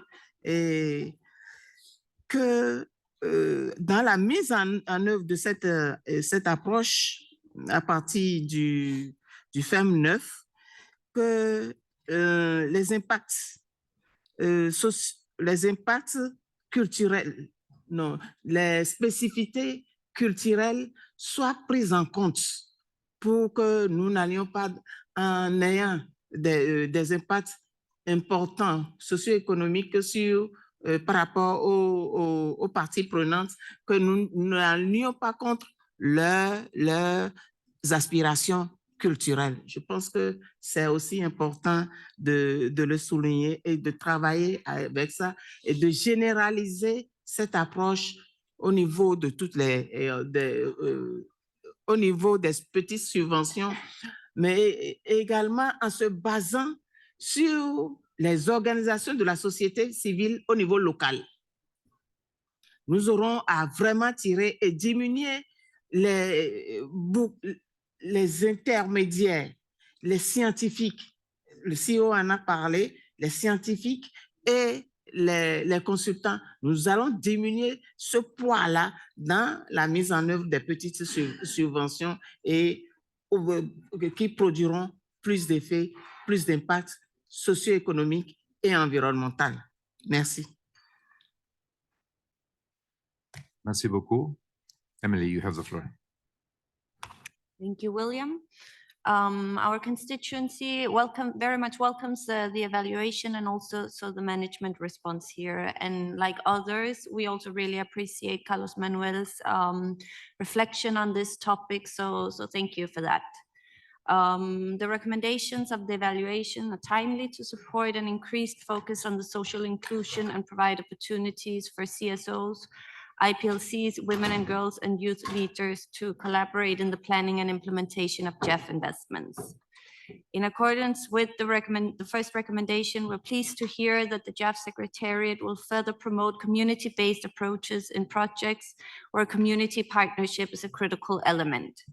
We also see opportunities for this approach and dialogue to be further developed and applied throughout the GEF 9 period. In line with the second recommendation, we urge the GEF Secretariat to provide further clarity on when and how community-based approaches can be applied in the project design and implementation of GEF investments. We support the idea of preparing a best practice document on this and also to incorporate this into the thematic discussions of the GEF 9 process. And finally, on recommendation 3, we agree on the proposal that the GEF Secretariat should develop an approach for tracking of devolved responsibility and financial resources for local level to the local level for GEF projects where it is relevant. This accountability instrument will also be important for tracking how resources in reality are reaching CSOs, IPLCs, women's group, youth, etc. And this knowledge will also help to follow up on the effectiveness of GEF funding, where the involvement of local community is a prerequisite for delivering impact of GEF support. So thank you. Thank you very much. Laura, you have the floor. Thank you, Will. And since this is the first time I'm taking the microphone today, I want to begin by thanking Juha for his time and service leading the organization. Thank you so much, Juha. Also, thank you for this report that has received such great enthusiasm from everybody. Thank you for the thoughtful management response. I in Mexico and many of the countries and all the countries in my constituency share the enthusiasm to see more community-based approach. So since we share the enthusiasm, I'm not going to spend a lot more time on the positive and the why we want to see more of that. But I do, as we move forward, I do want to point to the challenges that we see, since we would really like to see more guidance on more clarity on how these challenges and how we face it is cohering on having more CVA in our projects. And that has to do with the fact that community-based approaches are costly and timely. Also, as we saw in the report, many of the agencies where we see or we would like to see more participation, especially the IFIs, have not done a lot of CVA or don't have such a structured policy, or it seems that way based on the number of projects. We have also talked to them about resource and time constraints in project preparation and implementation. So I cannot but fear how that matches the fact that we would like to see communities involved in the co-designing of projects. The fact that I'm pointing to these challenges is nothing but an interest from our side to see more on this and to keep the dialogue going in the hopes to increasing CVA approaches in the GEF portfolio. Thank you. Thank you very much. Baba Dram, you have the floor.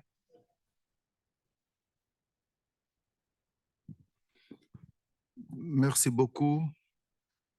Je voudrais tout d'abord joindre ma voix à mes prédécesseurs pour saluer la qualité du travail qui a été réalisé par le Bureau d'évaluation indépendant et rappeler que j'ai eu l'avantage de recevoir pour la première fois en 2012 lors de la conférence des Nations Unies sur le développement durable à Rio, les membres du bureau d'évaluation.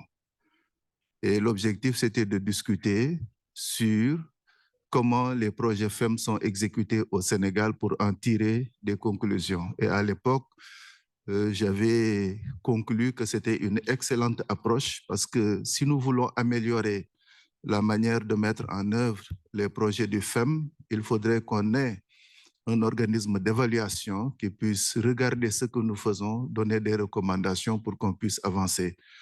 Le rapport qui nous a été présenté et ses recommandations constituent un rapport extrêmement important pour nous. Nous saluons également les réponses qui ont été apportées par le secrétariat du FEM. Mais ce qu'il faudrait dire aujourd'hui, c'est que l'approche communautaire, de notre point de vue, constitue l'approche qu'il faut surtout privilégier dans le cadre des projets du FEM si nous voulons arriver à des résultats impactants. C'est très important. Aujourd'hui, nous constatons que cette approche est beaucoup plus développée dans le cadre de la mise en œuvre des projets du micro-FEM qui sont destinés pour l'essentiel aux communautés, mais il faudrait qu'on réfléchisse sur la manière d'intégrer cette approche dans les autres projets qui sont mis en œuvre par les FEM.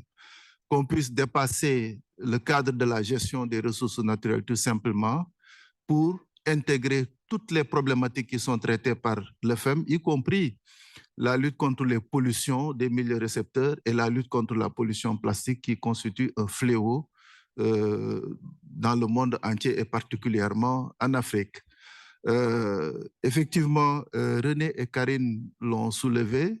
Le CEO accorde une importance toute particulière à cette approche. Nous avons eu l'avantage de le recevoir dans notre circonscription et particulièrement au Sénégal, et on a eu l'occasion d'aller à la rencontre des communautés pour voir comment les projets sont exécutés et quel est l'impact sur les communautés, comment ces communautés-là tirent profit justement de ces projets. Et je crois que c'est sur cette voie-là qu'il faut poursuivre, Monsieur le Président, pour en tout cas donner beaucoup plus de résultats sur le plan environnemental, socio-économique des projets FEM pour que les populations, les communautés puissent davantage se l'approprier parce que c'est cette appropriation de notre point de vue qui permettra de s'assurer véritablement que ces projets ont réussi. Merci beaucoup. Merci beaucoup. Sam, you have the floor. So we welcome the evaluation and the video presentation, which was very interesting to see. So thanks for showing that.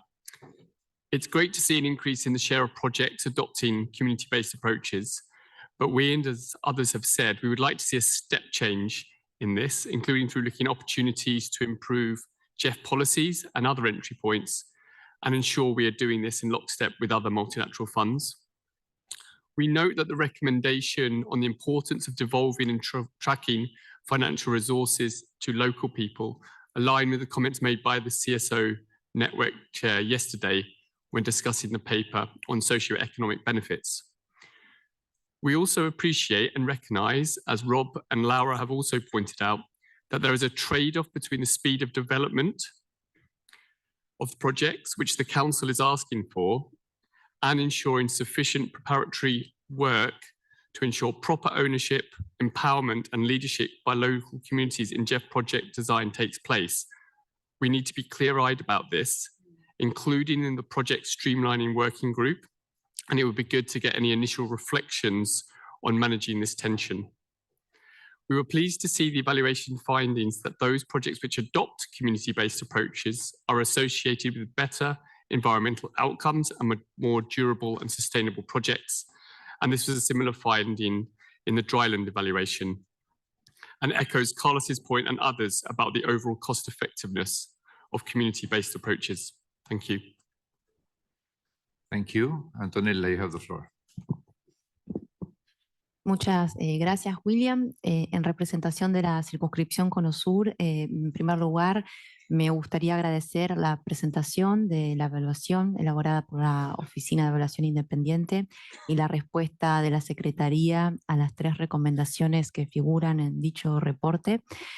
También te quiero agradecer, Johan, por haber mencionado que todas estas evaluaciones lo que implican también es ir al terreno, algo que para nosotros es muy importante. Me imagino, obviamente, que al ser evaluadores van al terreno pero nosotros incluso como miembros del Consejo el año pasado tuvimos la posibilidad de visitar un programa muy exitoso en el programa de áreas protegidas de las Amazonías el año pasado en el país de nuestros hermanos de Brasil.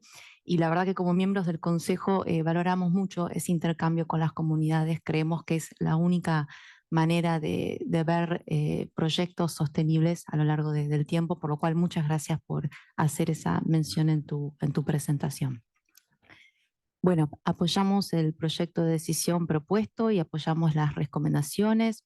Consideramos, además de gran importancia, la participación comunitaria activa tanto en el diseño como en la implementación de los proyectos.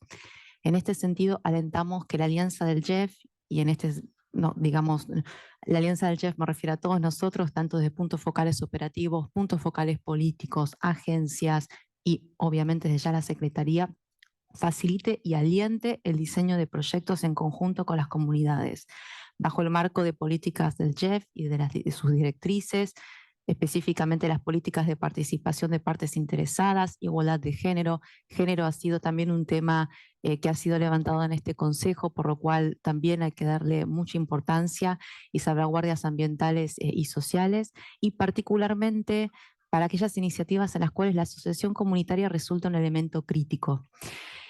Asimismo, entendemos que la asignación adecuada de tiempo y de recursos en la planificación y ejecución de los proyectos, teniendo en cuenta una activa participación comunitaria, permite que se mejoren los beneficios socioeconómicos y ambientales en los proyectos.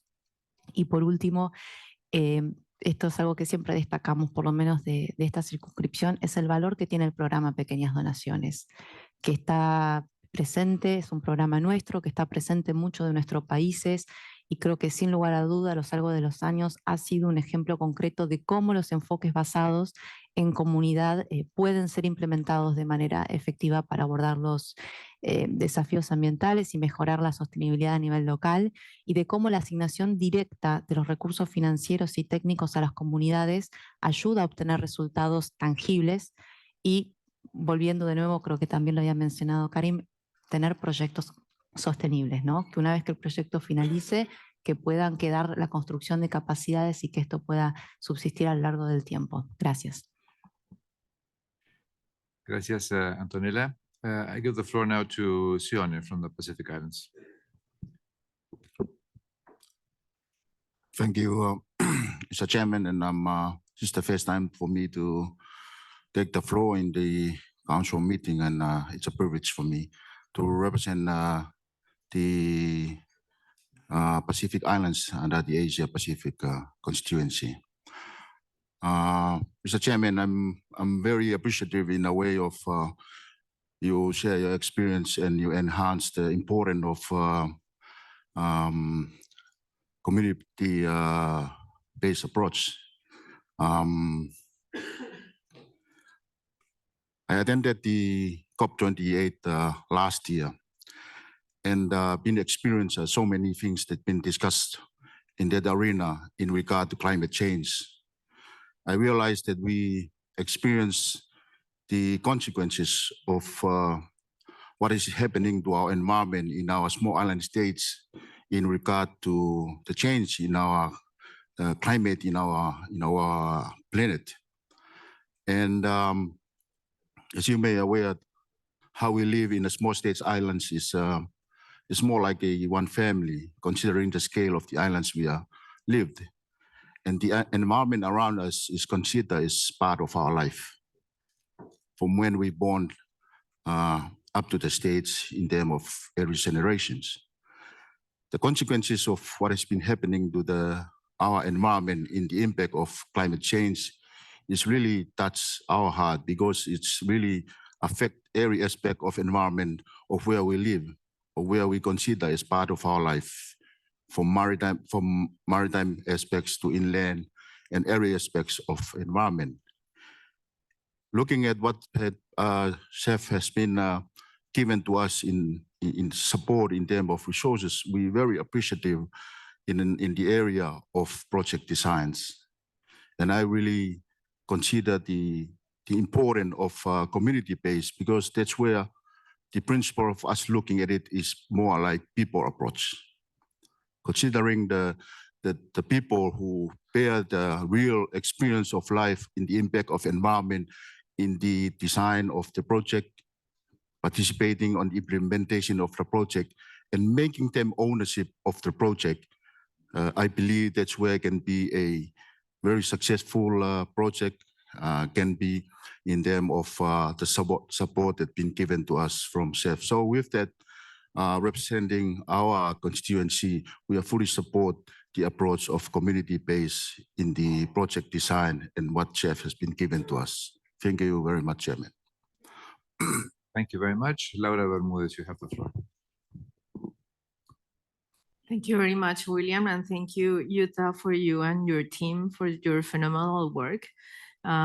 We had the opportunity to receive your team in Colombia for one of those evaluations, and that was a very good experience. And as Antonella has said, the importance to be on the field where the projects are developing is crucial for this council and this financial mechanism. Voy a continuar en español.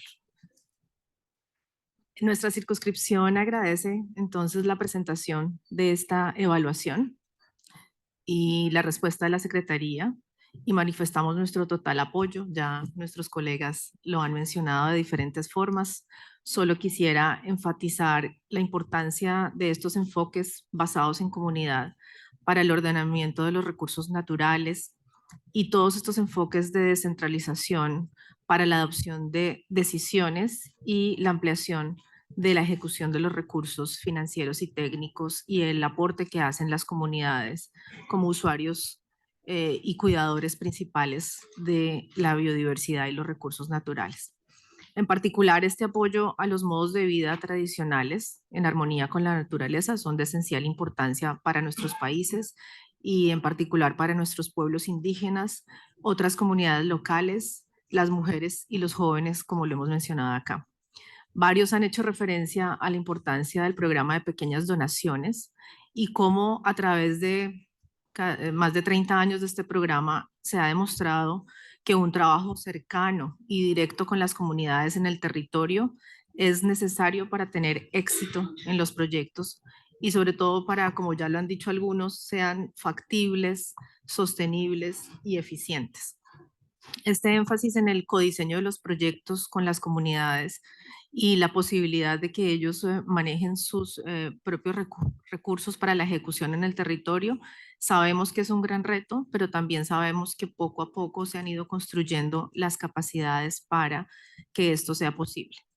Y finalmente decir que todo esto que se ha mencionado en esta evaluación y que hemos discutido acá es esencial para el cumplimiento del marco global de biodiversidad Kunming-Montreal, especialmente las metas 21, 22 y 23 sobre conocimiento tradicional, participación de todos los actores, en particular aquellos de base comunitaria, el enfoque de género y diferencial que claramente están atados al necesario cumplimiento de las metas globales que ya hemos acordado. Creemos que también es de nuevo otro aporte importante de la implementación de los proyectos en el marco del GEF para el cumplimiento de las metas. Muchas gracias. Muchas gracias. That ends the list of speakers as far as I can see. So you have back to you.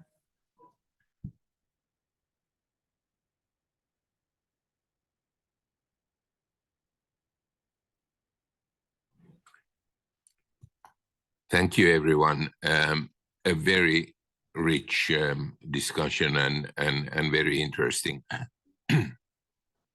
Of course, as a hard-nosed evaluator, so I have no philosophy except trust evidence.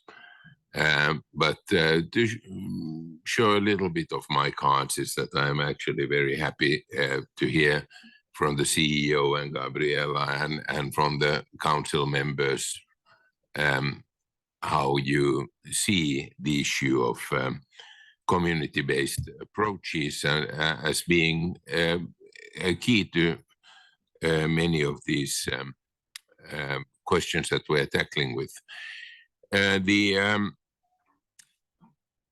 I'd like to also mention recognize the fact that Faisal from CSOs raised and Rob from the US stated is that community-based approaches are naturally very they are natural for when you come to natural resources management issues and so on, but there should be scope for going beyond those as well. So we do go to the field when we conduct our evaluations, and this is an important aspect of our work. We have recognized that involving communities comes off with a trade-off in time. And the time, the council, as was mentioned by Sam, I guess, council is pushing for more efficiency and faster ways of doing things, but community-based approaches take a little bit of more time, because when you have challenges associated with implementation, startup of socialization of these activities in communities. You want to do group formation, you want to do capacity building, you want to do all of these things, and it takes time. The whole thing about buy-in is important. So you may have a trade-off there, but then Kate, who conducted this evaluation, she just sent me a text and said that, hey, this Indonesia project that they documented, Kate and our colleague Jimmy did that video, and they said, she's telling me that this project was completed in 2016. That's 7 years ago, 8 years ago, almost. So there is a sustainability element when you do it right.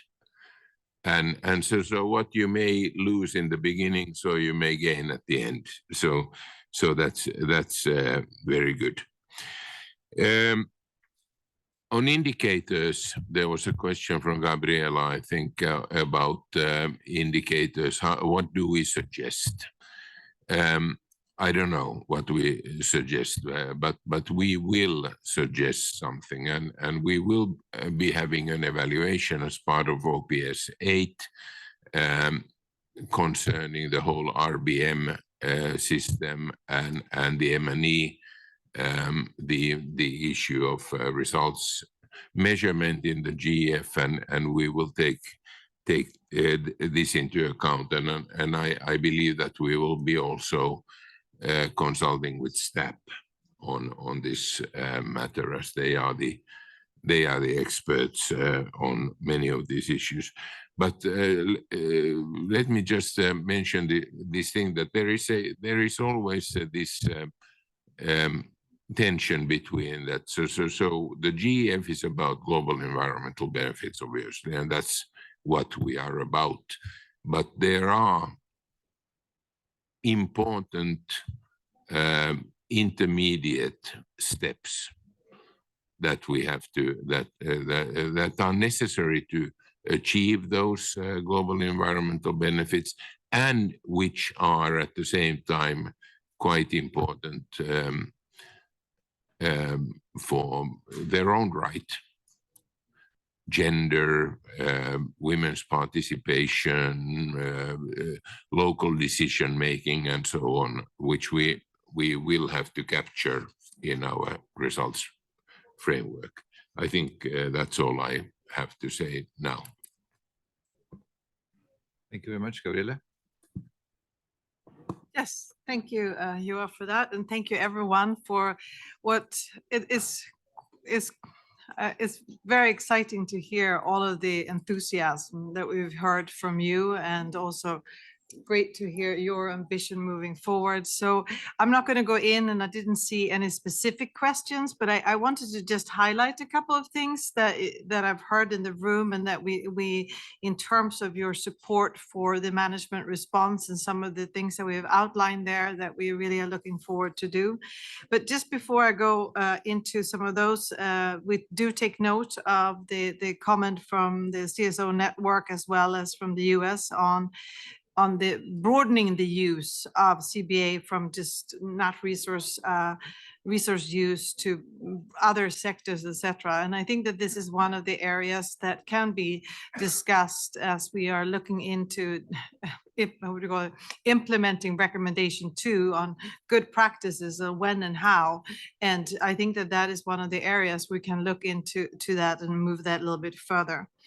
And clearly, there's a lot of focus on the recommendation 2 and the management response, and that there is a need to capture what are some good practices out there, and that we really learn from that on how and when we should promote CBA in our projects and programs. And here, of course, including the issue on that was raised by some of you, and the timing, when do you come in, and the costs also in terms of implementing approaches like this.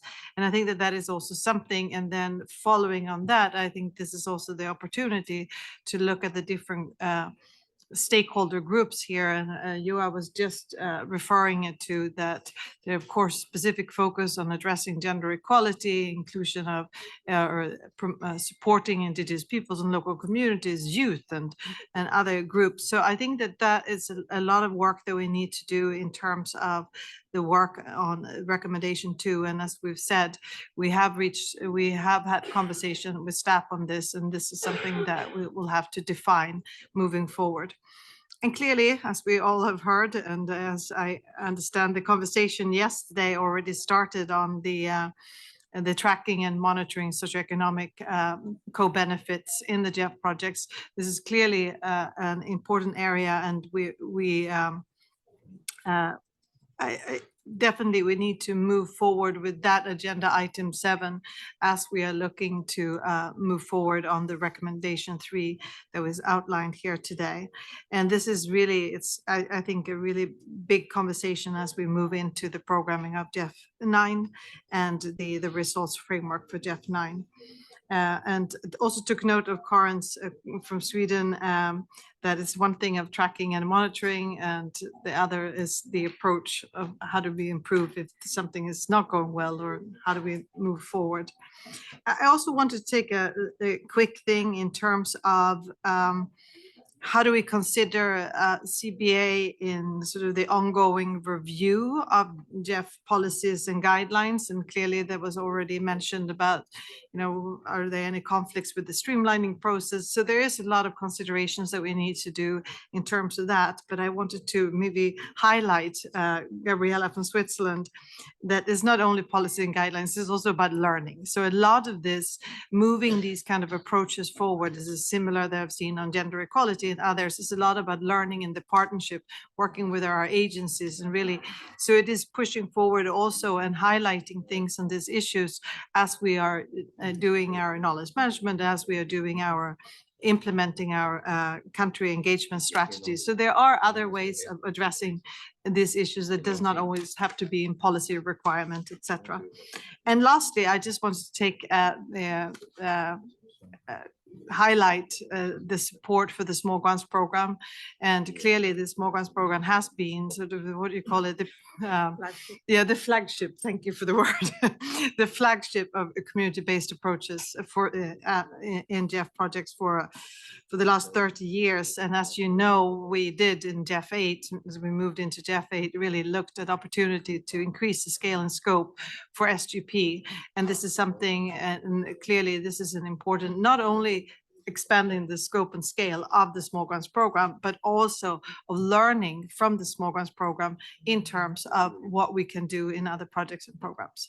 So I think that was me trying to pinpoint some of the things that you mentioned, and I hope that addressed that you all feel like that we took note of what you've said. With that, thank you.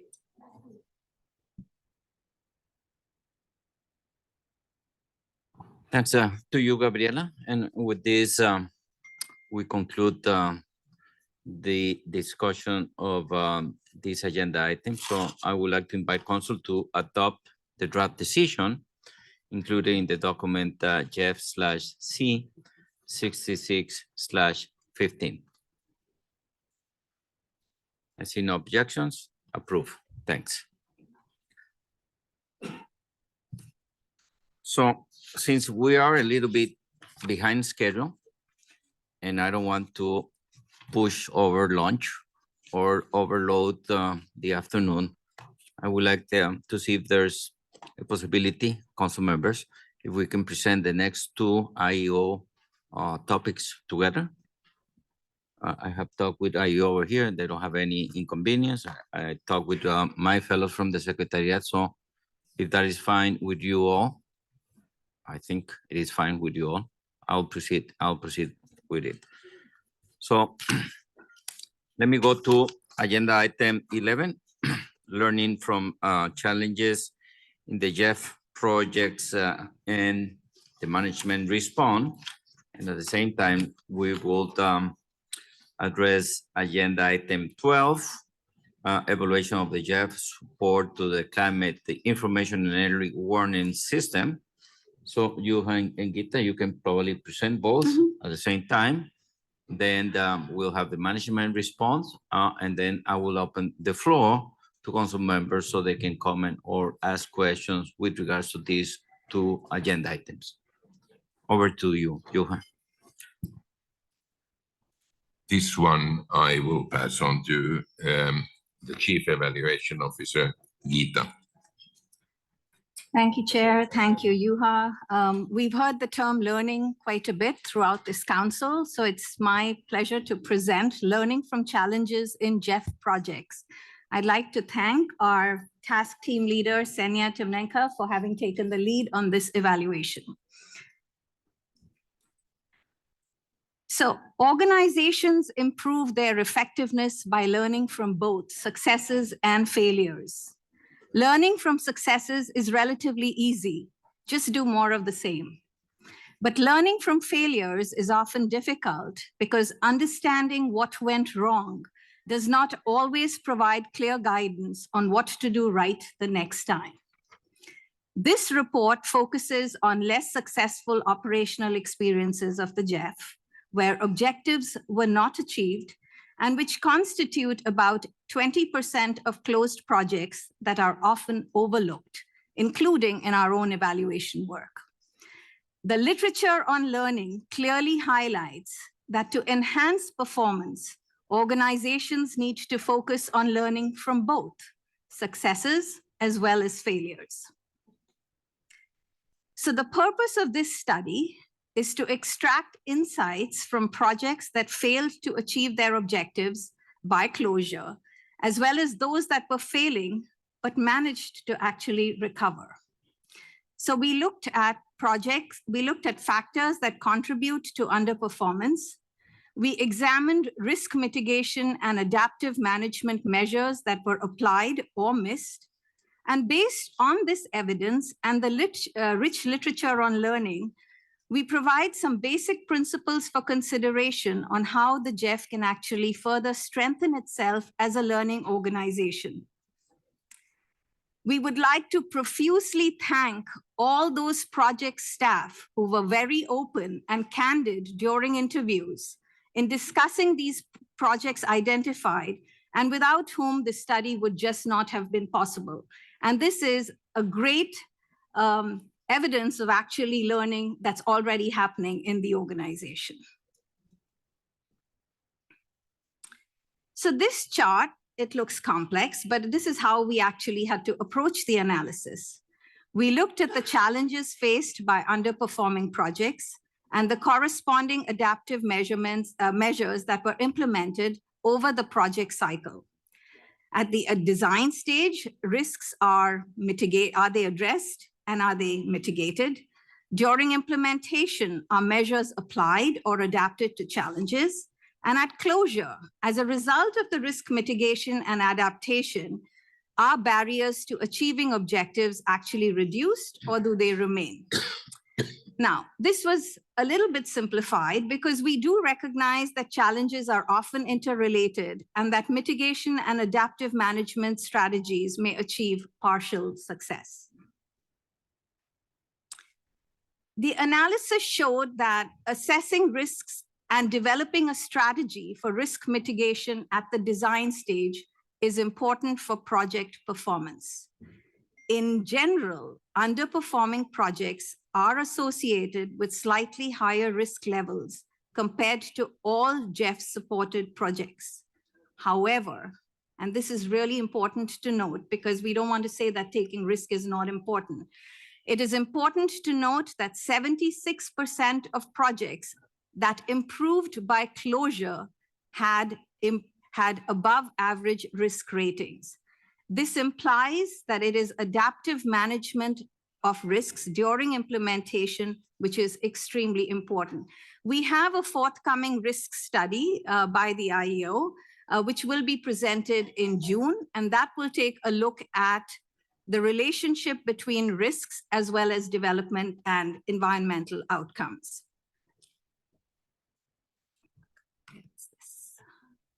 Okay. More than half of the projects that had higher than average risks and which failed at closure did not identify risks at design, and adaptation measures during implementation were often insufficient. For example, economic and political uncertainty was seldom recognized at the design stage. Risks related to limited government capacity, deficiencies in legal and policy frameworks were recognized at design, but not assessed thoroughly and still existed often at closure. Now, this chart shows that ongoing projects have slightly higher risk ratings based on the PIRs. And we note that this was associated a lot with COVID. 95% of projects in the ongoing portfolio experienced challenges and risks associated with COVID-19. Projects that turned around, about 27%, or improved by closure, applied comprehensive measures. These projects addressed 82% of their challenges, but the unimproved projects adapted to less than half the challenges. In other words, partial addressing of issues was often insufficient. Now, GEF projects are complex interventions. They follow non-linear, non-uniform impact trajectories. There's no direct link from activities to impacts. The theories of change are pretty complex. And this is shaped by the complexity of the problem, project design, implementation, significance of risks, and the use of adaptive measures to address the risks. So what did we learn from the trajectories in these challenging projects? And I'm going to present three examples. Something can be learned from even the most disappointing project. And I will talk about it in the case of Moldova. Effective adaptive management measures can generate big wins if they're grounded in an extensive contextual analysis and in stakeholder consultations. And in this way, projects can overcome both technical and complex problems. I'm going to talk about an example from Paraguay. Modest but thoughtful adaptive management measures can consistently deliver small wins, especially for technical challenges. And I'll give you the example of Liberia. So I'll illustrate these very quickly through these two examples. Moldova. It was a transforming the market for urban efficiency, energy efficiency by introducing an energy service company. The project did not perform well during implementation, and it was terminated before it planned closure. The project was initially designed to demonstrate and incentivize energy efficiency improvements in the municipal building sector by introducing energy performance contracting and energy service companies as a sustainable business model with the ultimate goal of nationwide implementation. However, it encountered unforeseen external risks such as low government ownership, corruption, and a banking crisis. the project's ambitious goals did not align with the country's economic and policy environment, the level of financial and technical capacities of the energy service providers, stakeholder support, and public awareness. This happened because a model that was successfully used in other countries was applied without sufficient analytical preparatory work. The project was eventually terminated based on the GEF agency's decision that in the existing circumstances, adaptive measures would not be applicable. Hats off to the project officer. $1 million was reimbursed back to the GEF, and he said that the funds had to be reimbursed. The lessons learned from this experience informed the design of a new GEF project, which takes a very different approach by involving the state energy provider in a super ESCO role, showing much more promising results thus far. So this was, even though it failed, the subsequent project has succeeded. Paraguay, a turned around performance. The project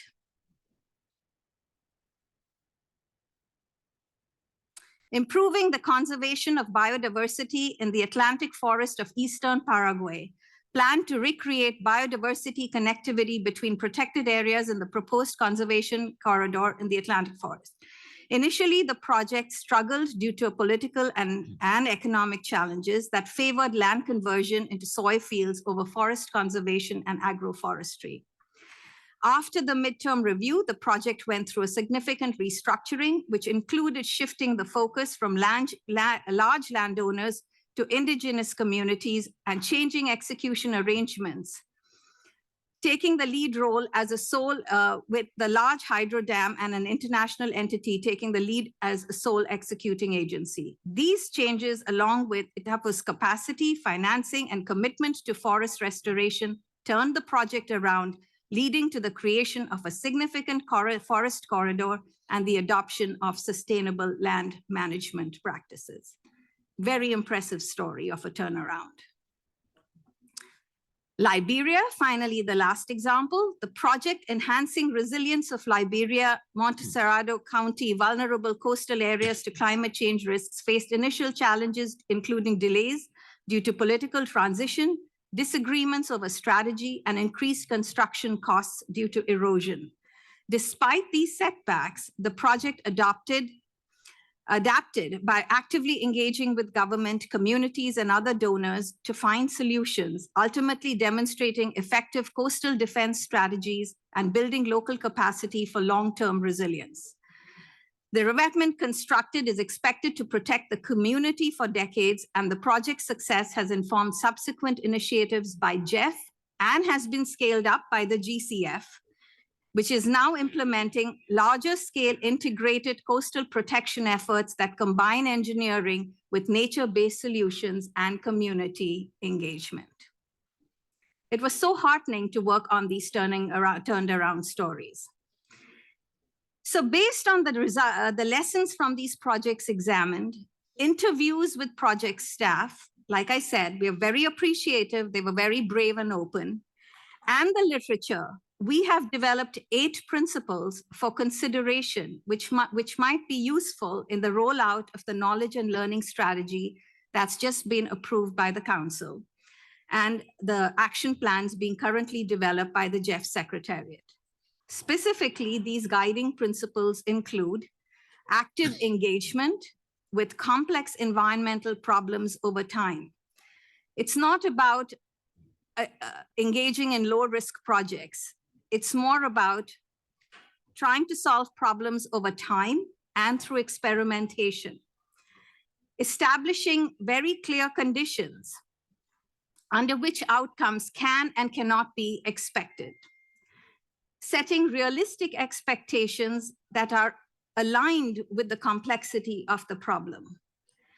Ensuring that design, scaling, and replication decisions are informed by contextual analysis. Regarding monitoring as a learning tool. Judicious and strategic pursuit of both ambition as well as innovation, and ensuring sustained legal and political support. Finally, developing credible measures of the extent to which the emergent problems were solved during implementation. Based on this study recommends that while the GEF Secretariat operationalizes the recently approved GEF Knowledge Management and Learning Strategy in consultation with members of the GEF Partnership, it would be beneficial to reflect and apply the lessons and the guiding principles relevant to the GEF in the detailed action plans for knowledge and learning. Thank you. You have? Oh, great. Okay. So that was learning from challenges, and I think that evaluation really, or study, perhaps we call it, really highlights the issue that we should not shy away from taking risks, but we have to learn from them. Okay, so I'll go then straight into this evaluation of GEF support to climate information and early warning systems that my colleague Anna Wig led. She's somewhere here. I hope, I believe. Okay. Oh, there she is. Yeah, good.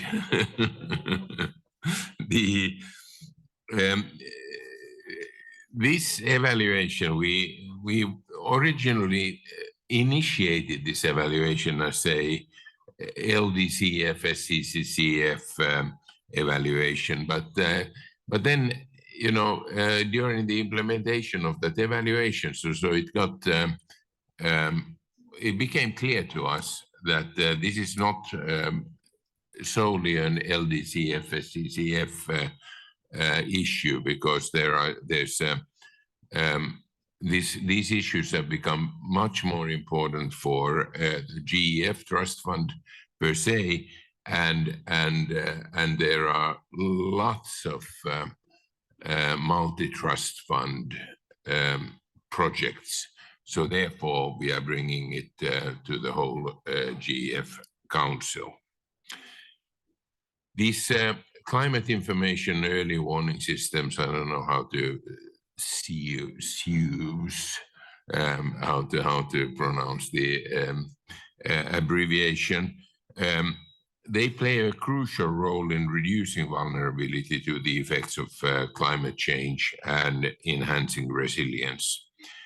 There are several definitions, but what we have been adhering to is that these refer to integrated systems designed to collect, analyze, interpret, and disseminate information about climate patterns and trends, as well as to provide timely warnings about potential climate-related hazards.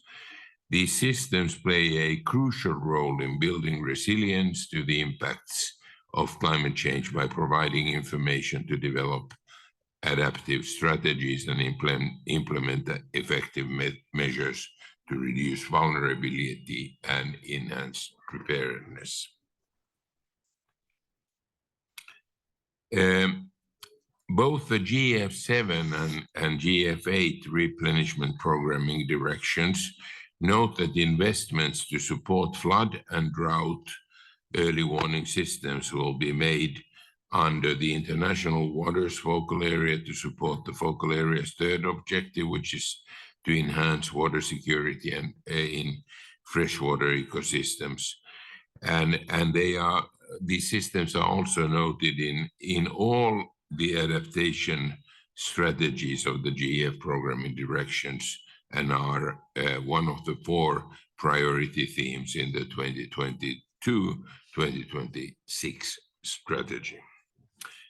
This evaluation that we conducted assessed a portfolio of 55 projects with a focus on early warning systems amounting to $314.8 million in GEF funding. Notably, the GEF5 stands out in terms of support, as the majority of the projects in this portfolio were funded by the LDCF. LDCF about 78%, and the largest share of the numbers of the LDCF projects and funding was approved during the GEF5 period. But just over half of the portfolio had a main emphasis on integrating early warning systems with climate information in their approach. This just shows the regional distribution of these projects, and as you can see quite clearly, the majority, the predominant investments were in Africa, which accounted for 71% of the portfolio. The GEF support to climate information and early warning systems demonstrated a strong alignment with both the GEF and the LDCF, SCCF, SCC. I'm saying one C too many. LDCF and SCCF strategies, and remained highly relevant to the distinctive circumstances and challenges in various contexts.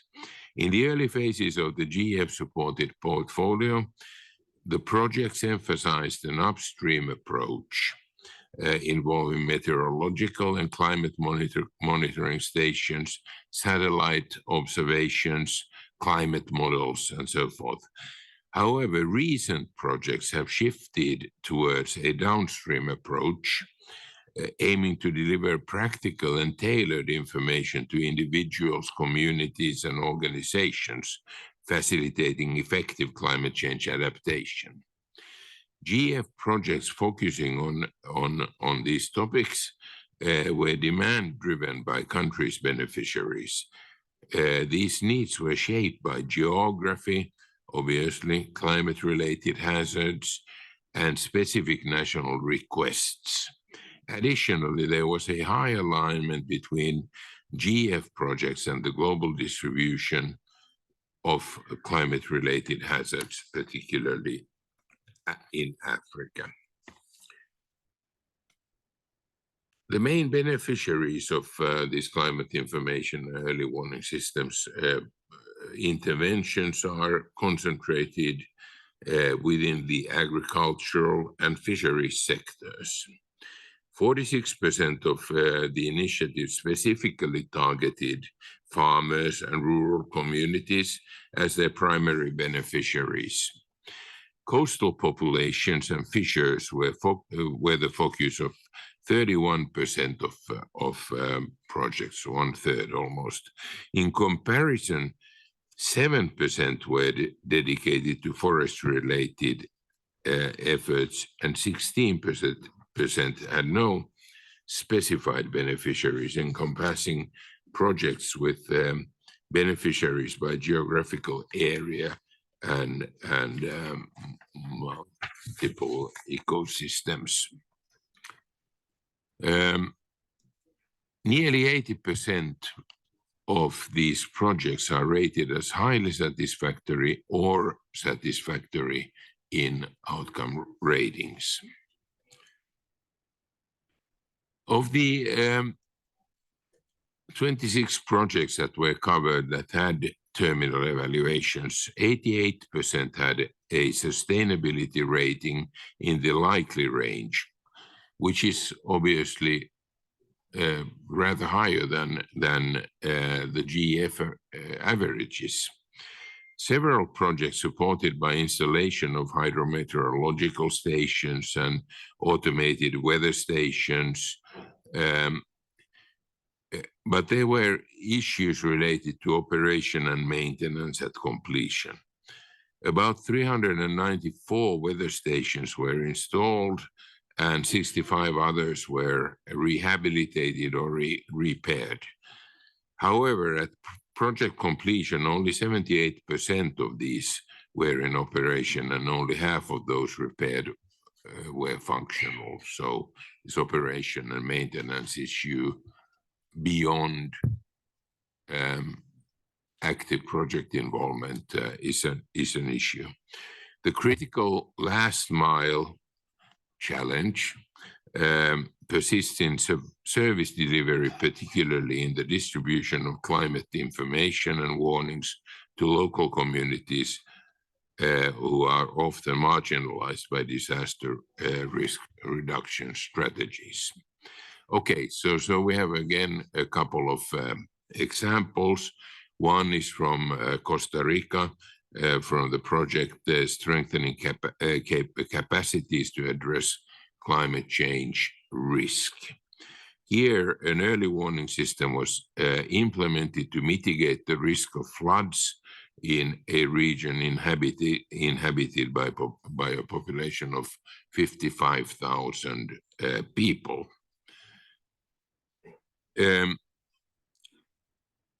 There was a high level of decentralization and the participation of these stakeholders.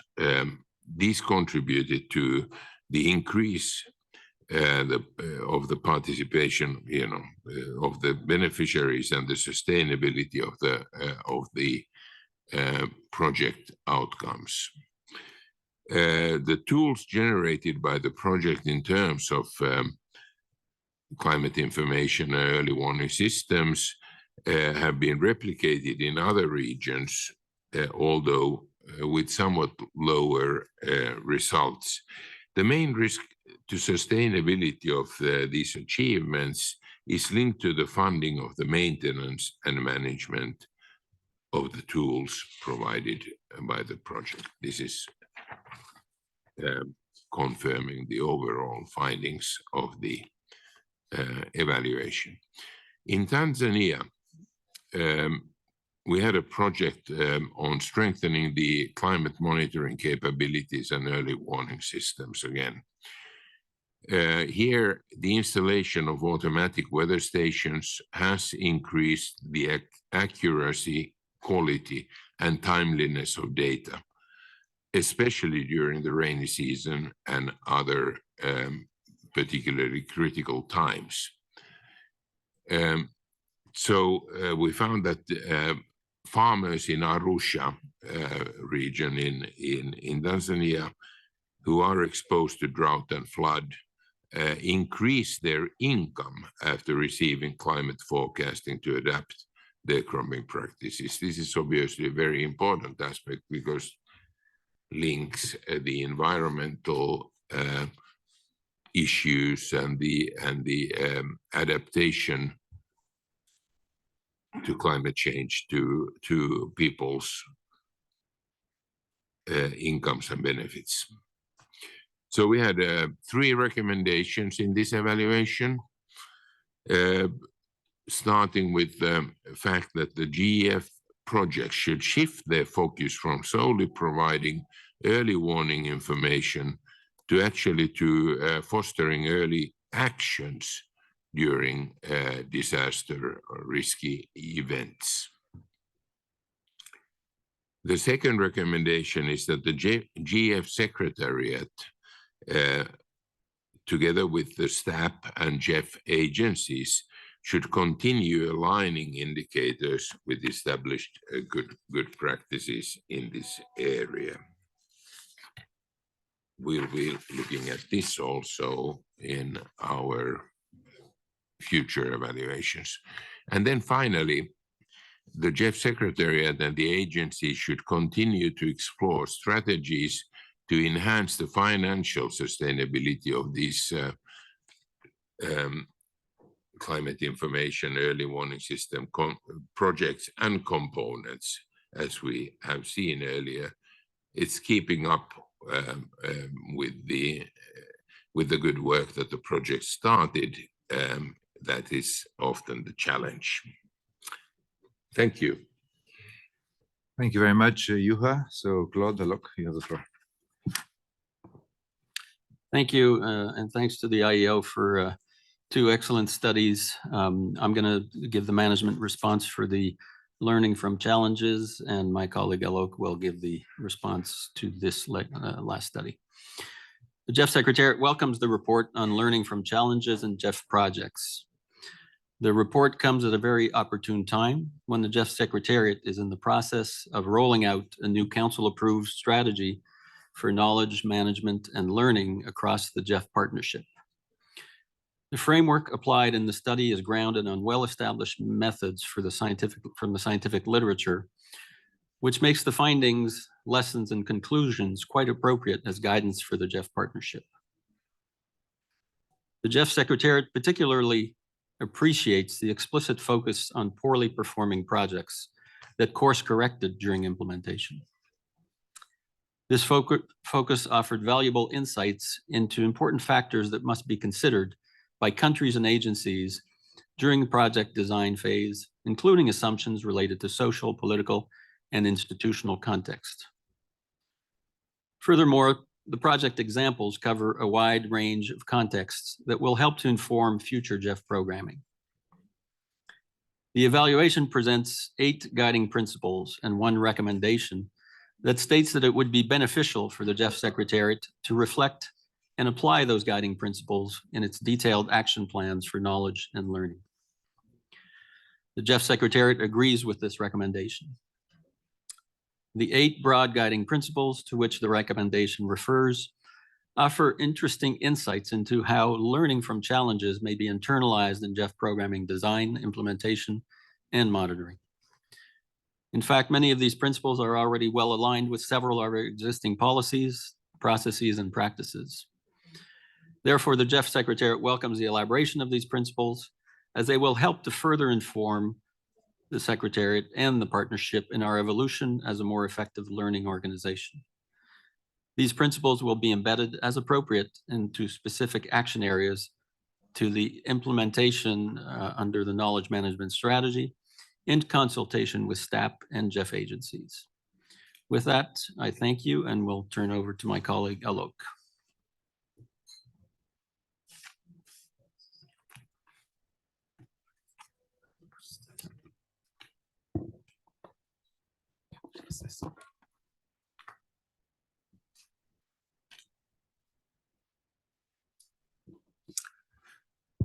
Thank you, Claude. The GEF Secretariat welcomes the IEO's evaluation report on GEF support to climate information and early warning systems. The Secretariat is pleased with the evaluation that confirms GEF's effective support to countries on climate information and early warning systems, especially to those facing higher climate-related risks. It welcomes the recognition of the demand-driven nature of GEF's investment and the focus on local communities in designing these projects. The evaluation also acknowledges the innovative nature of GEF support and the potential for large-scale replication.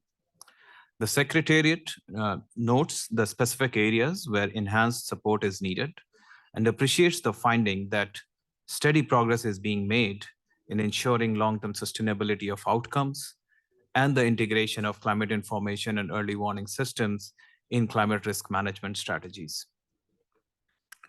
The evaluation contains 3 recommendations pertaining to the areas of fostering early climate action during disaster events, continuing alignment of CIEWS or climate information and early warning system indicators with best practices, exploring strategies to enhance financial sustainability of CIEWS components. The GEF Secretariat partially agrees with all the 3 recommendations of the IEO. Regarding recommendation 1, we recognize the significance of taking early action to adapt to climate change, along with providing early warnings. The GEF's adaptation funds, the Least Developed Countries Fund, LDCF, and the Special Climate Change Fund, SCCF, assist countries in making infrastructure more resilient to climate impacts, helping communities better deal with climate extremes.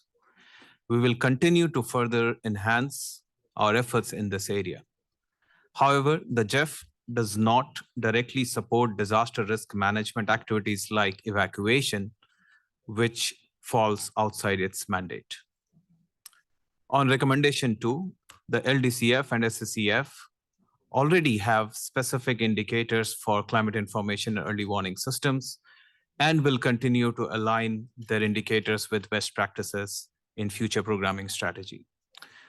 The indicators of CIEWS do not align directly with the focal areas of the GEF Trust Fund. Nevertheless, the GEF Trust Fund will explore integrating best practices related to these indicators as part of its ongoing efforts to improve the assessment of socioeconomic well-being and adaptation benefits. Regarding recommendation 3, the GEF Secretariat appreciates the emphasis on ensuring financial sustainability in projects to support the long-term functioning and use of climate information and early warning systems. The LDCF and SSEF have supported strengthening institutional capacity of meteorological agencies in several countries and integrated the application of climate services in vulnerable sectors like agriculture and fisheries, as highlighted by Juha in his presentation. These funds have also supported application of climate services and early warning in agriculture advisory and climate risk insurance involving the private sector. These efforts have contributed to the financial sustainability of climate information and early warning systems, and the Secretariat will continue working towards this goal. In conclusion, the Secretariat welcomes this insightful evaluation by the IEO. It reinforces the importance of climate information and early warning systems in vulnerable countries. It also serves to validate the LDCF and SSEF's adaptation programming strategy of prioritizing investment in this area. The Secretariat will incorporate valuable lessons from the report in future programming strategy and will continue collaborating with public and private sector and specialized institutions to enhance its support to countries on climate information and early warning systems. Thank you. Back to you, Chair. Well, thank you. We'll simply to say the floor is open, and please comment on both documents at one go. Thank you.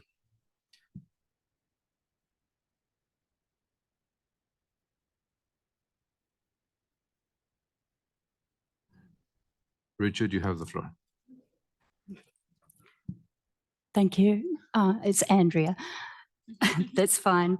Thank you very much to the IOE for your work and for the presentations. I would like to speak to the climate information and early warning systems evaluation, for which we say thanks.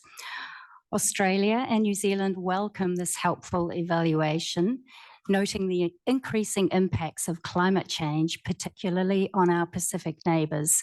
Our colleague Sione from Tonga just mentioned that in the previous intervention. We acknowledge the successes in effectively incorporating CIEWS into existing systems and enhancing the results of other interventions. This area of work has strong links to Australia and New Zealand's support, including to the Weather Ready Pacific project. Collaboration with other donors and programs is important. Multiple CIEWS projects from multiple donors can overwhelm small Met services and disaster management offices, particularly in SIDS. We also encourage GEF and agencies to align with regional climate and DRR strategies, noting the mandate issue you've just mentioned. The Pacific takes an integrated approach to climate change and disaster risk reduction, where multi-hazard early warning systems include earthquakes and tsunamis. Finally, we encourage projects to use innovative approaches to respond to increasing changes and threats, and to incorporate traditional knowledge and community-led innovative approaches. Thank you again. Thank you very much. Andre, you have the floor. Thank you very much. Let me first address the learning from challenges agenda item. We would like to thank the Evaluation Office for the preparation of the evaluation and the GEF Secretariat for the preparation of the management response. We do welcome the evaluation, agree with the suggested principles and its recommendation, and endorse the management response to address them. In our view, learning is key, and as mentioned before, we think that the GEF has been an institution which has embraced this concept strongly. There are few institutions where we see such a good uptake of the recommendations of evaluations as in the GEF. We hope we can further foster this culture, also with agencies and focal points, so that they see monitoring and reporting more as a learning opportunity than a compliance measure. This also is why we feel the midterm reviews and the final evaluations of the projects are so important, and we really want to see these coming in on time, as we already discussed under the monitoring report. We also see the importance of the midterm reviews, for example, from the impressive Paraguay example, and we really thank you for sharing this. This gives additional evidence for the request we heard from recipients on maintaining the mandatory midterm reviews for projects between 2 to 5 million, despite lifting the cap for medium-sized projects. It is interesting to see Principle 6, and we hope that the new risk statement will further facilitate this. We believe that the GEF clearly also needs to be prepared for failure, since we are pushing for higher risk taking to foster innovation. Failure shouldn't be per se a problem, as long as we ensure that we continuously learn from it. We also very much appreciate the Principle 3 on the benchmarking and realistic expectation management.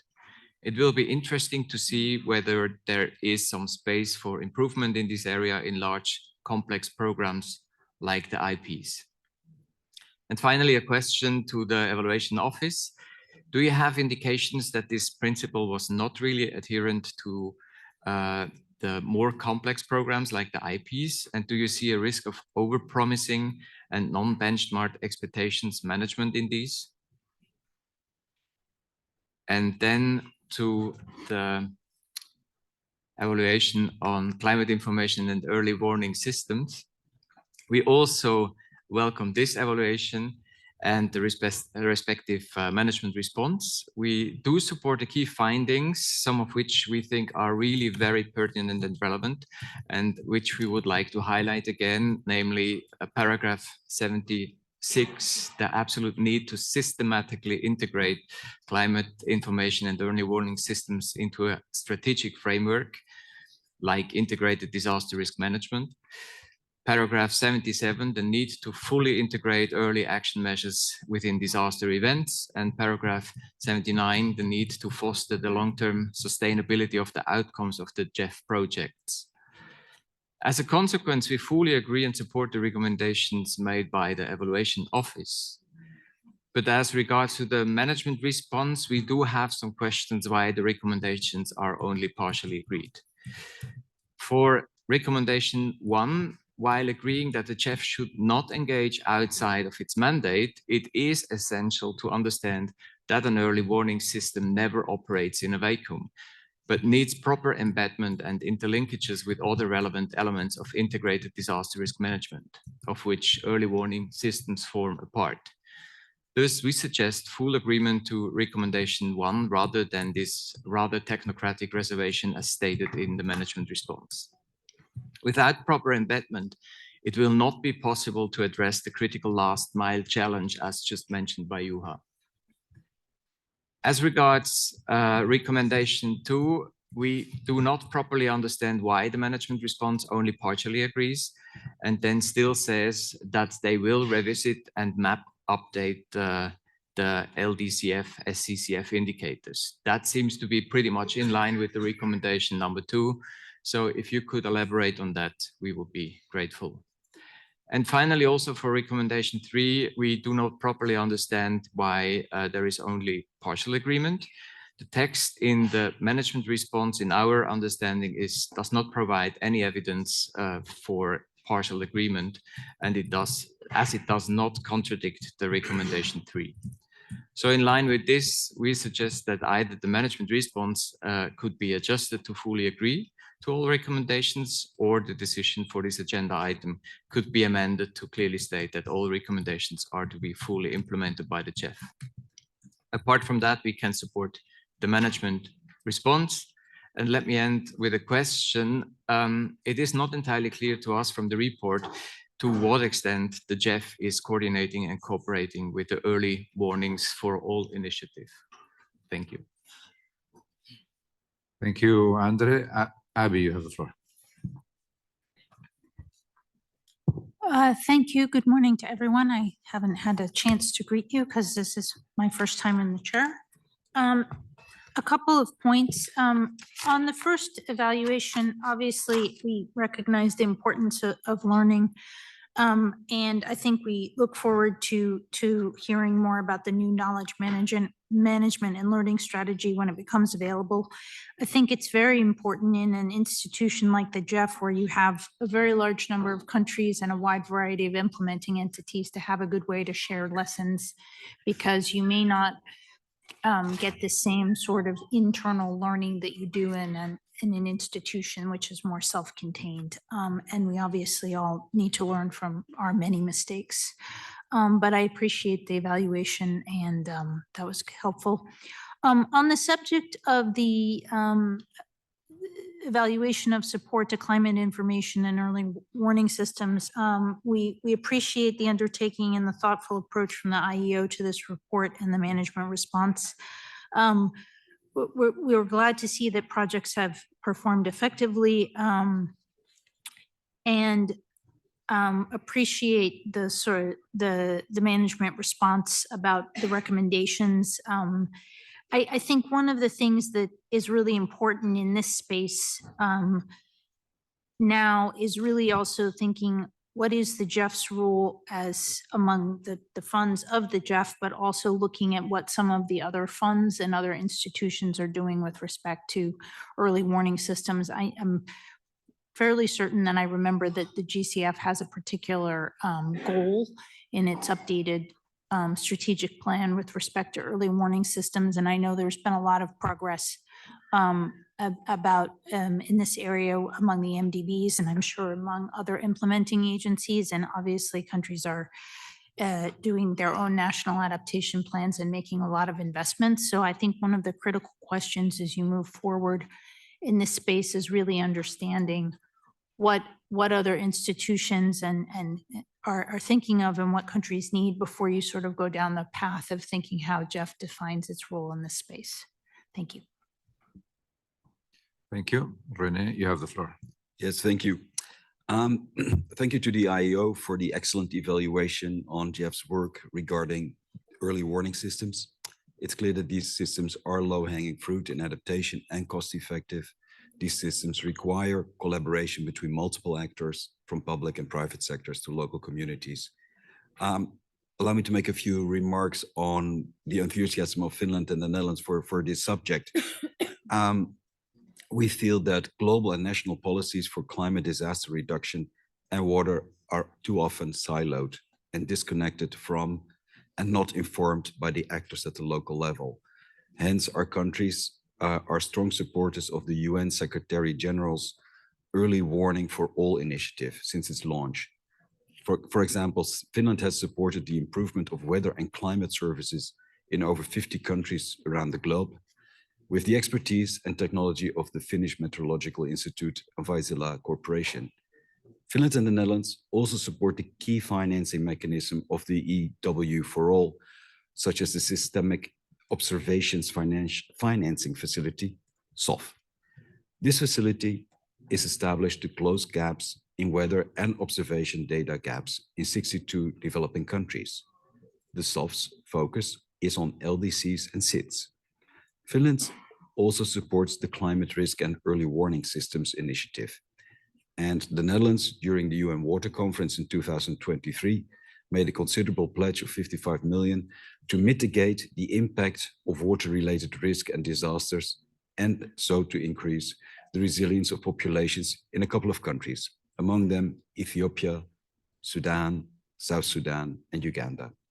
We do this through the IFRC, the Red Cross, WMO, and the UNDDR. We strongly feel that to adapt to climate change, a combination of early warning and early action measures that support integrated water management is necessary to save lives and livelihoods of vulnerable communities. Thank you.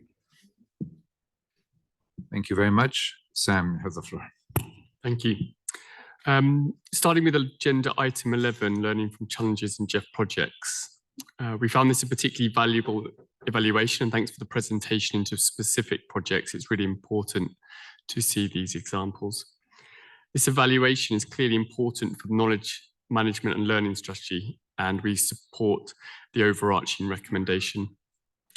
We welcome the evaluation highlighting that there needs to be a greater understanding of risk, and we'll go into this more this afternoon.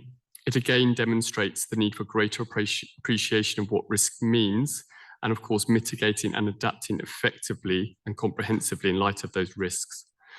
We welcomed the first principle that the GEF would benefit from structuring its risk portfolio as a whole around the level of complexity of environmental projects. We also agree with Andre's comments on principle 6. However, in some instances, we were concerned that the GEF Secretariat in their management response suggests that measures to address issues raised are already in place.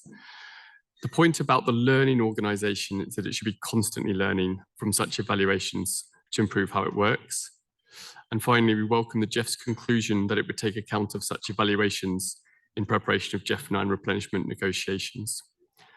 On agenda item 12, the evaluation of GEF support to climate information and early warning system, we strongly agree GEF projects should shift their focus from solely providing early warning information to fostering early actions during disaster events.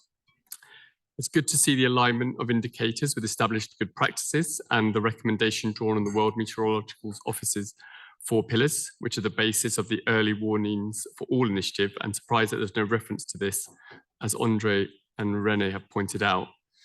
The GEF Secretariat and GEF agencies should continue to explore strategies to enhance the financial sustainability of CIEWS components and could learn from the EW for All initiative on this, who are leveraging key tech companies, including Microsoft. More generally, although the paper acknowledges that CIEWS people-centered approaches need improvement, it remains unclear how we plan to take this forward. On the types of indicators being tracked in these projects, it's clear that the projects include elements of gender inclusivity and vulnerable people where possible. However, it'd be even better to see the theme as an indicator itself of projects rather than just focusing on disaggregation. And finally, it's good to acknowledge the need to work with government entities, meteorological departments, disaster preparedness, response agencies, etc. And it would be good to understand more on how these entities are coming together to achieve change across national frameworks, policies, and strategies. Thank you. Thank you very much. Faisal, you have the floor. Thank you very much, Mr. Chair. The GEFs, firstly, on item 11, we would just like to ask the question of whether any assessment was made of the projects facing challenges about the engagement or not of civil society and local communities in the project implementation.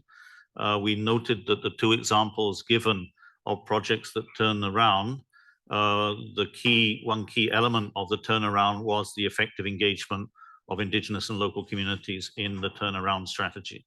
And maybe this issue could be highlighted more systematically.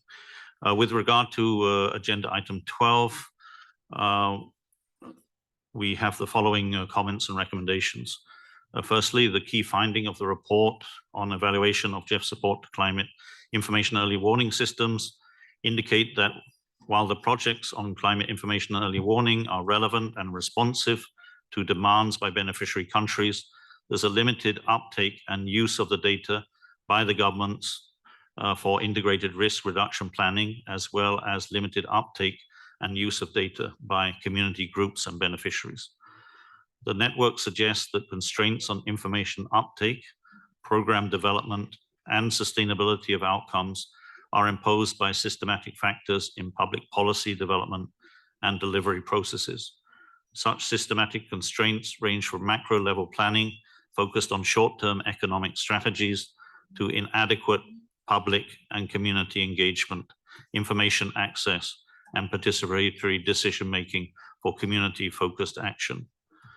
The network is of the view that difficulties associated in shifting from a so-called upstream approach focused on infrastructure and data systems to, in our view, a more effective downstream approach in which actionable data is provided to and used by communities indicate that the recommendations made by the GEF Evaluation Office and the response by GEF Secretariat are too broad or general to resolve the specific systemic constraints identified in the evaluation. In particular, we believe there needs to be a more specific response and possible solution to the poor operation and maintenance of the systems. And secondly, the challenges on disseminating information to target groups and ensuring that they take appropriate responsive action. Sharing information without enhancing capacity of beneficiaries or recipients will not be effective.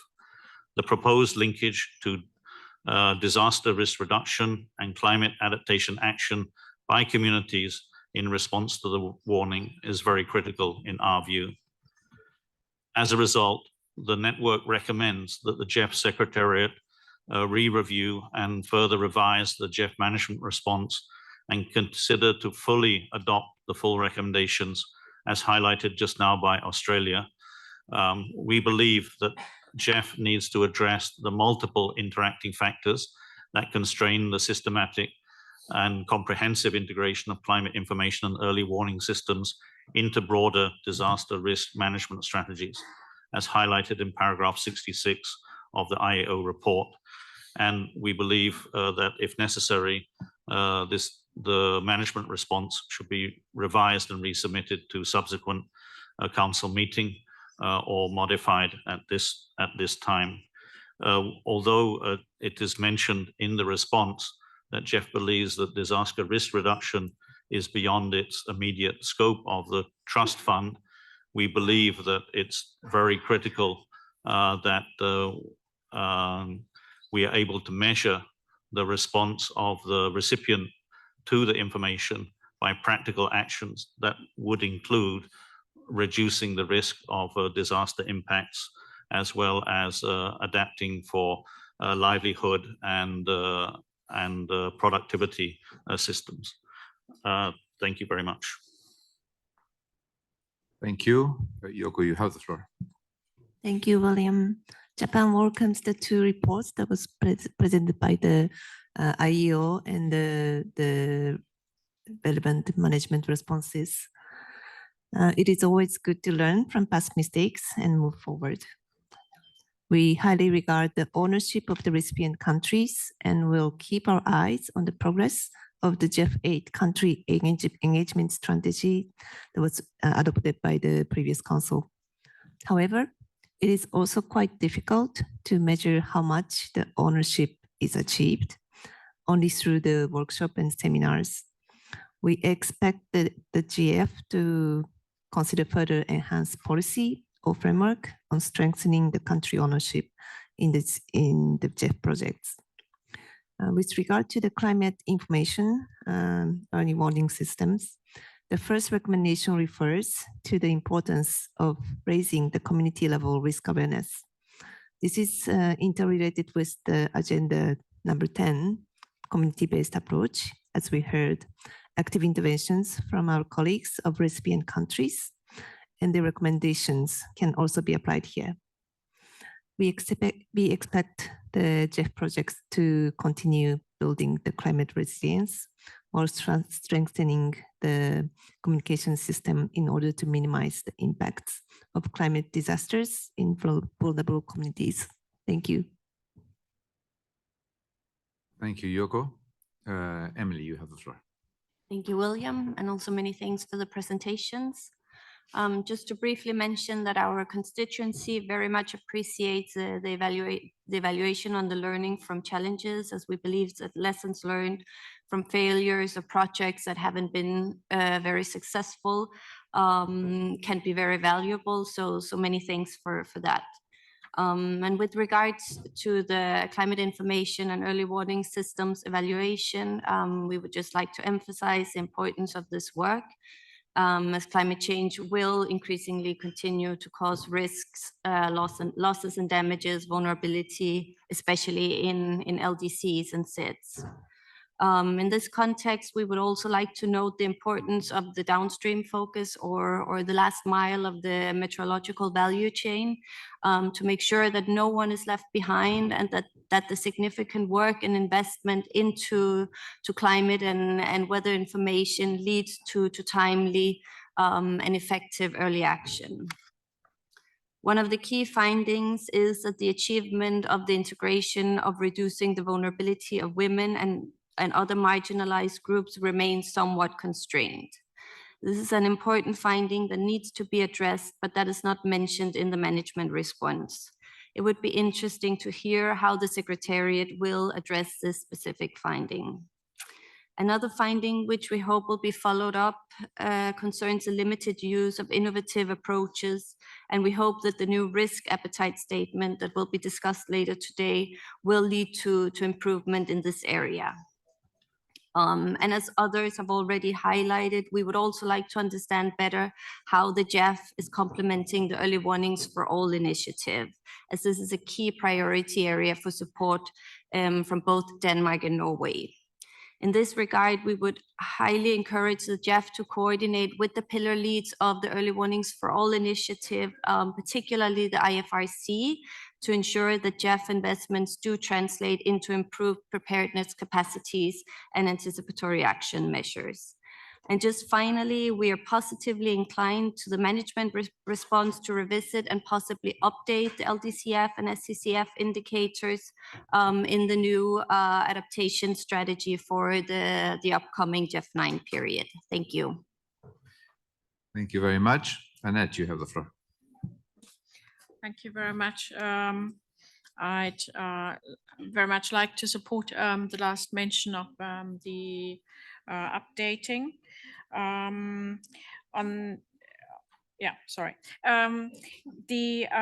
We're very grateful for the report and the management response, and we'd like to mention that in our view, this actually forms part of the funding arrangements around the new fund for loss and damage. So this is part of the whole structure, and we can see from the report, but also from the management response, that there's still a lot of room for joint learning, knowledge management, gathering data, arranging this data in a way that can actually be easily accessed, and as well as for example, furthering definitions, etc.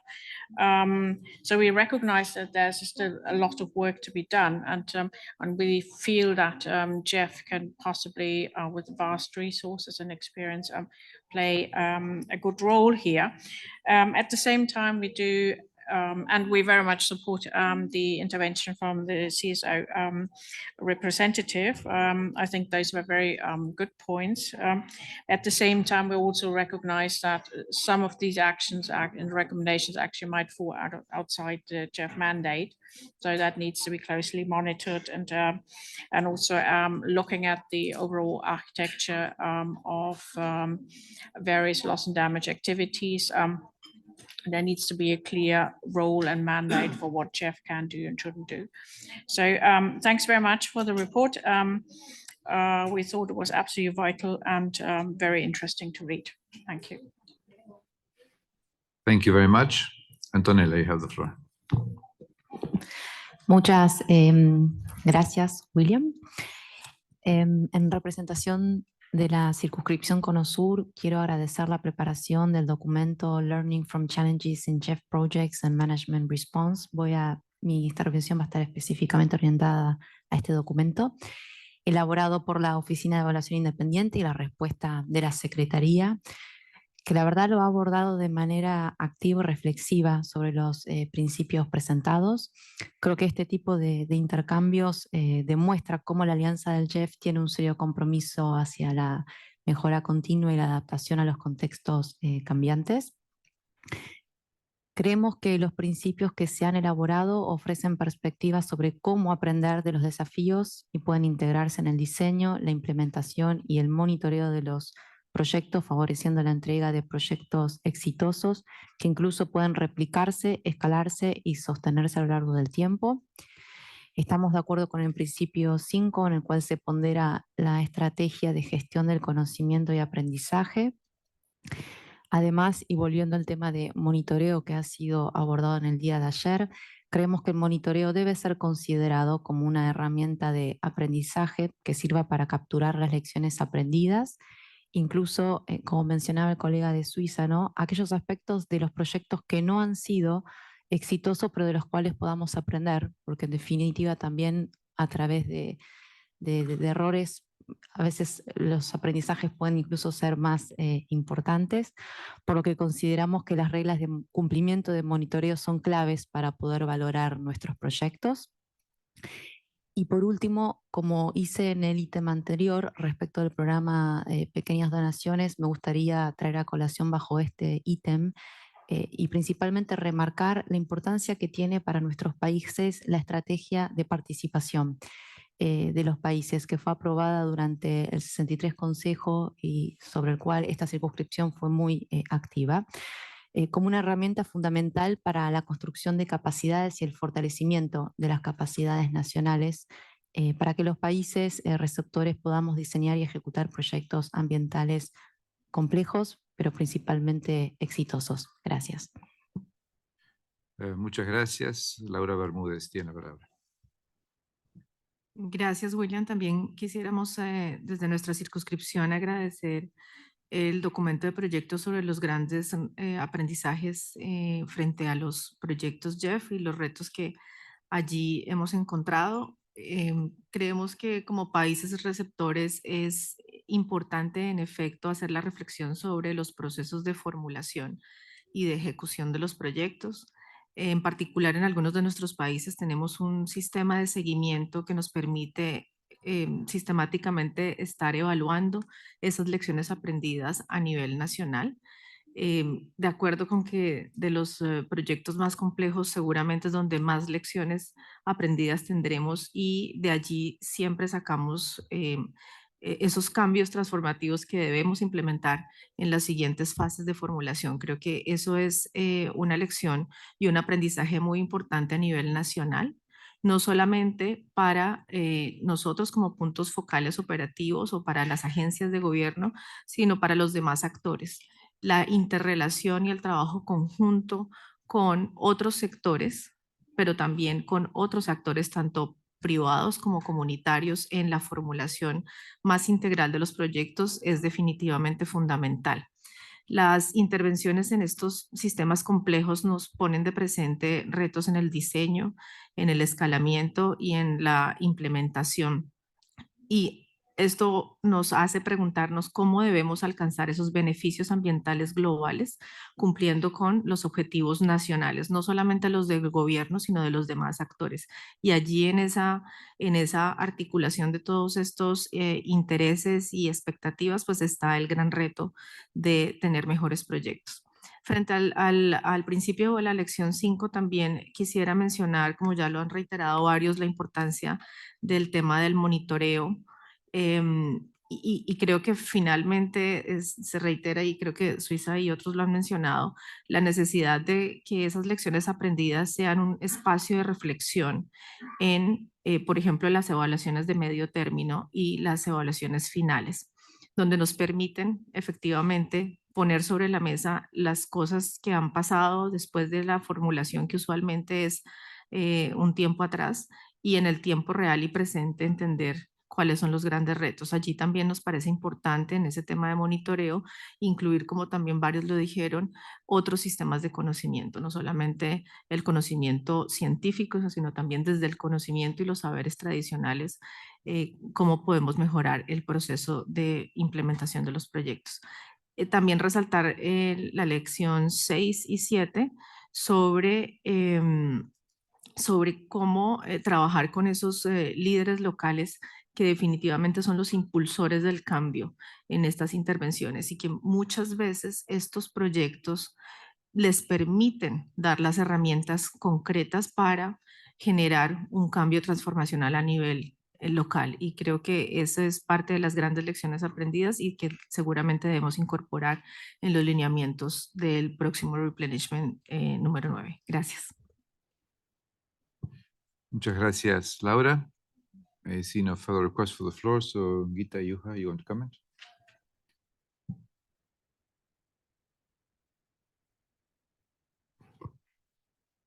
Thank you for all your encouraging feedback. I guess we had one question from the CSO network, and yes, we have taken the importance of the use of indigenous and local knowledge, engaging communities in terms of tackling complex environmental challenges, and for particularly in turning around projects. So that has been considered in our analysis. The question on complex projects and lessons in the integrated and impact programs. It's a little early. We're seeing the first projects closed from GGP, et cetera, roll in now. There was a very interesting exchange of lessons learned around the GGP, and we were fortunate, and we thank the GEFSEC for actually inviting the IEO to a very candid exchange on lessons learned from the GGP. There was also one on the wildlife program in Bangkok. Very valuable, again, candid exchange of lessons learned to be addressed in the next phase of the program. But since there's a question on whether we are going to be actually bringing this, we are presenting to the next council the private sector participation in the GGP and lessons learned, and we will address complexity there. We're also bringing an evaluation of the Global Wildlife Conservation Program to the June Council. So we are addressing complexity in that context as well. So we will discuss complexity and risk in the context of those evaluations. And on risk, yes, as I mentioned before, we are going to bring in a discussion on the association between risk and environmental and socioeconomic outcomes, and in general, the performance of the GEF portfolio related to different levels of risk to the June Council meeting. Thank you for your comments on the video. We recognize that everybody cannot go and visit different places, including our own team. So in addition to being evaluators, our evaluation team has now actually been trained in the using their phones and small video cameras to capture beneficiary information, geographical information, linking it to geospatial analysis on the ground. So we've had training in that, and every time we go, we will try and bring back voices from the communities to you so that if you don't have a chance to visit these projects, we'll at least share with you what we've learned from the field. So we're starting a series of films called the Monitor Films. This is actually just evaluation films, which are very different from general films, which only talk about positive results. This is more a balanced approach to what projects offer. Thank you. Okay, let me also add very little to the discussion, and thank you again for very insightful comments. On the climate information and early warning systems evaluation, I will not be in a position to discuss, obviously, the role of the GEF in these kinds of activities, except saying that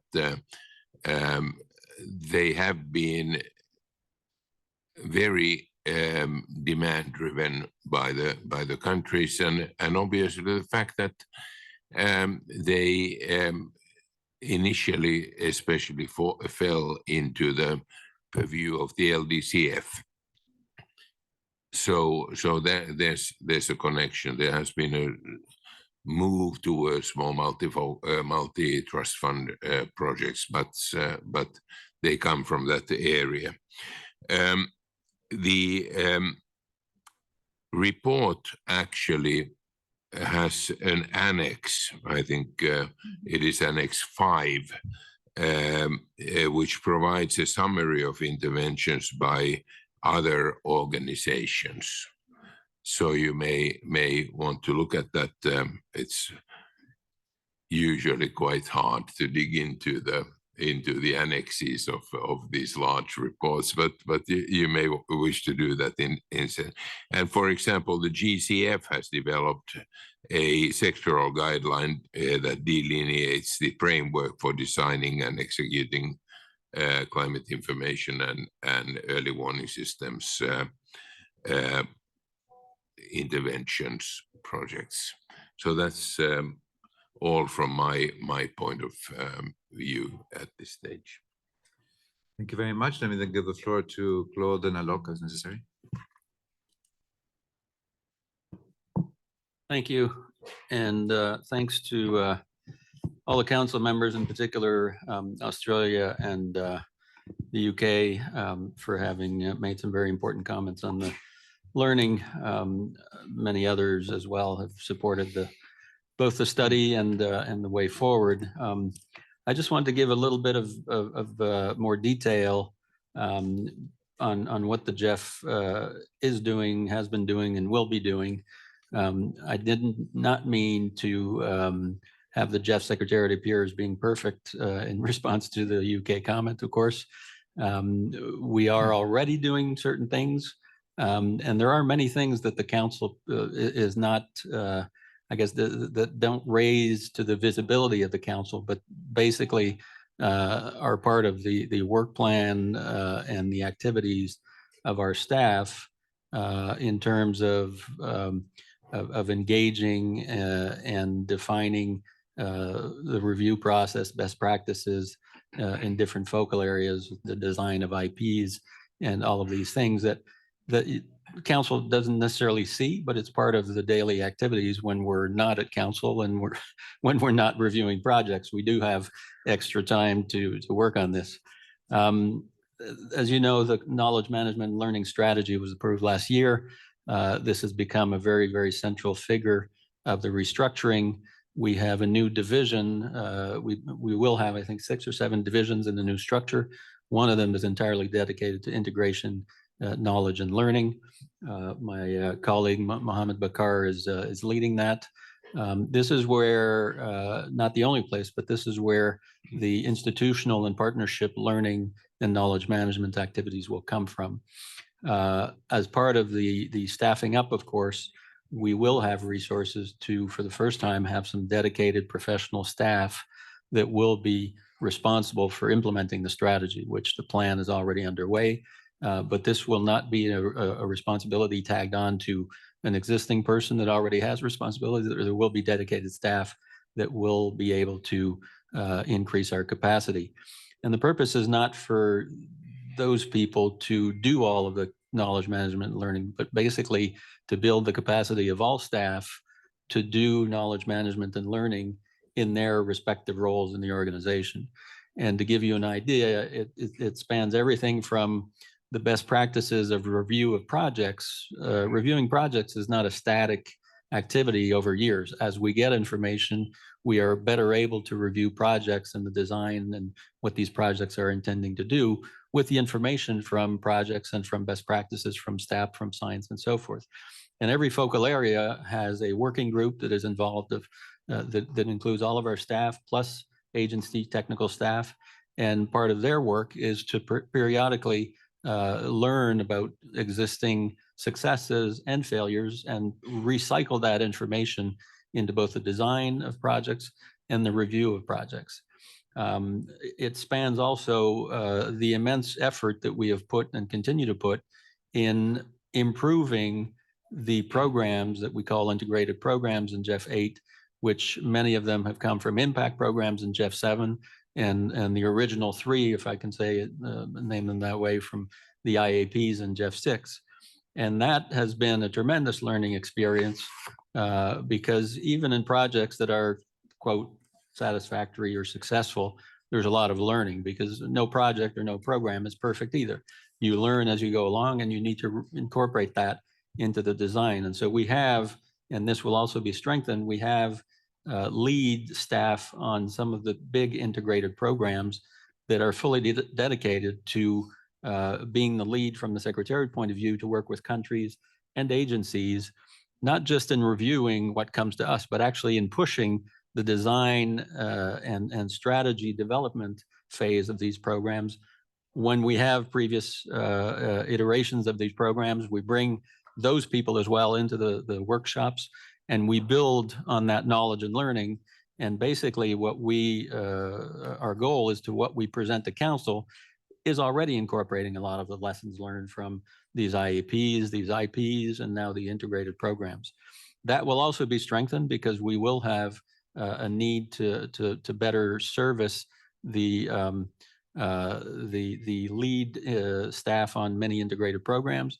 It has to do with obviously putting extra effort where there's increased risk. And if you have a program that's investing 150 or 200 million, you want to be better equipped to be able to follow the implementation, the design, and accompany this, not just at midterm review, but actually as the project gets implemented. And that will also be part of the staffing up plan. We also, and this was mentioned by one of the council members right now, the country engagement strategy, which was approved last year, also includes many different elements to the learning and knowledge aspects of the GEF.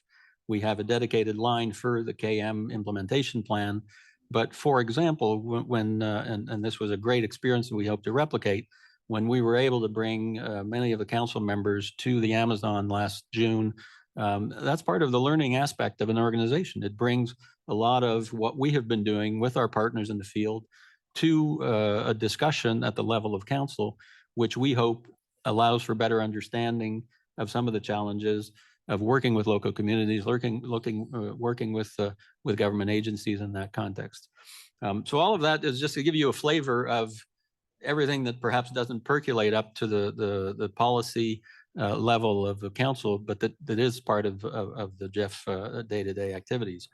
And I did mention, well, many of the 8 principles in the recommendation 1, which we fully agree with, are also things that that some of these activities are already targeting.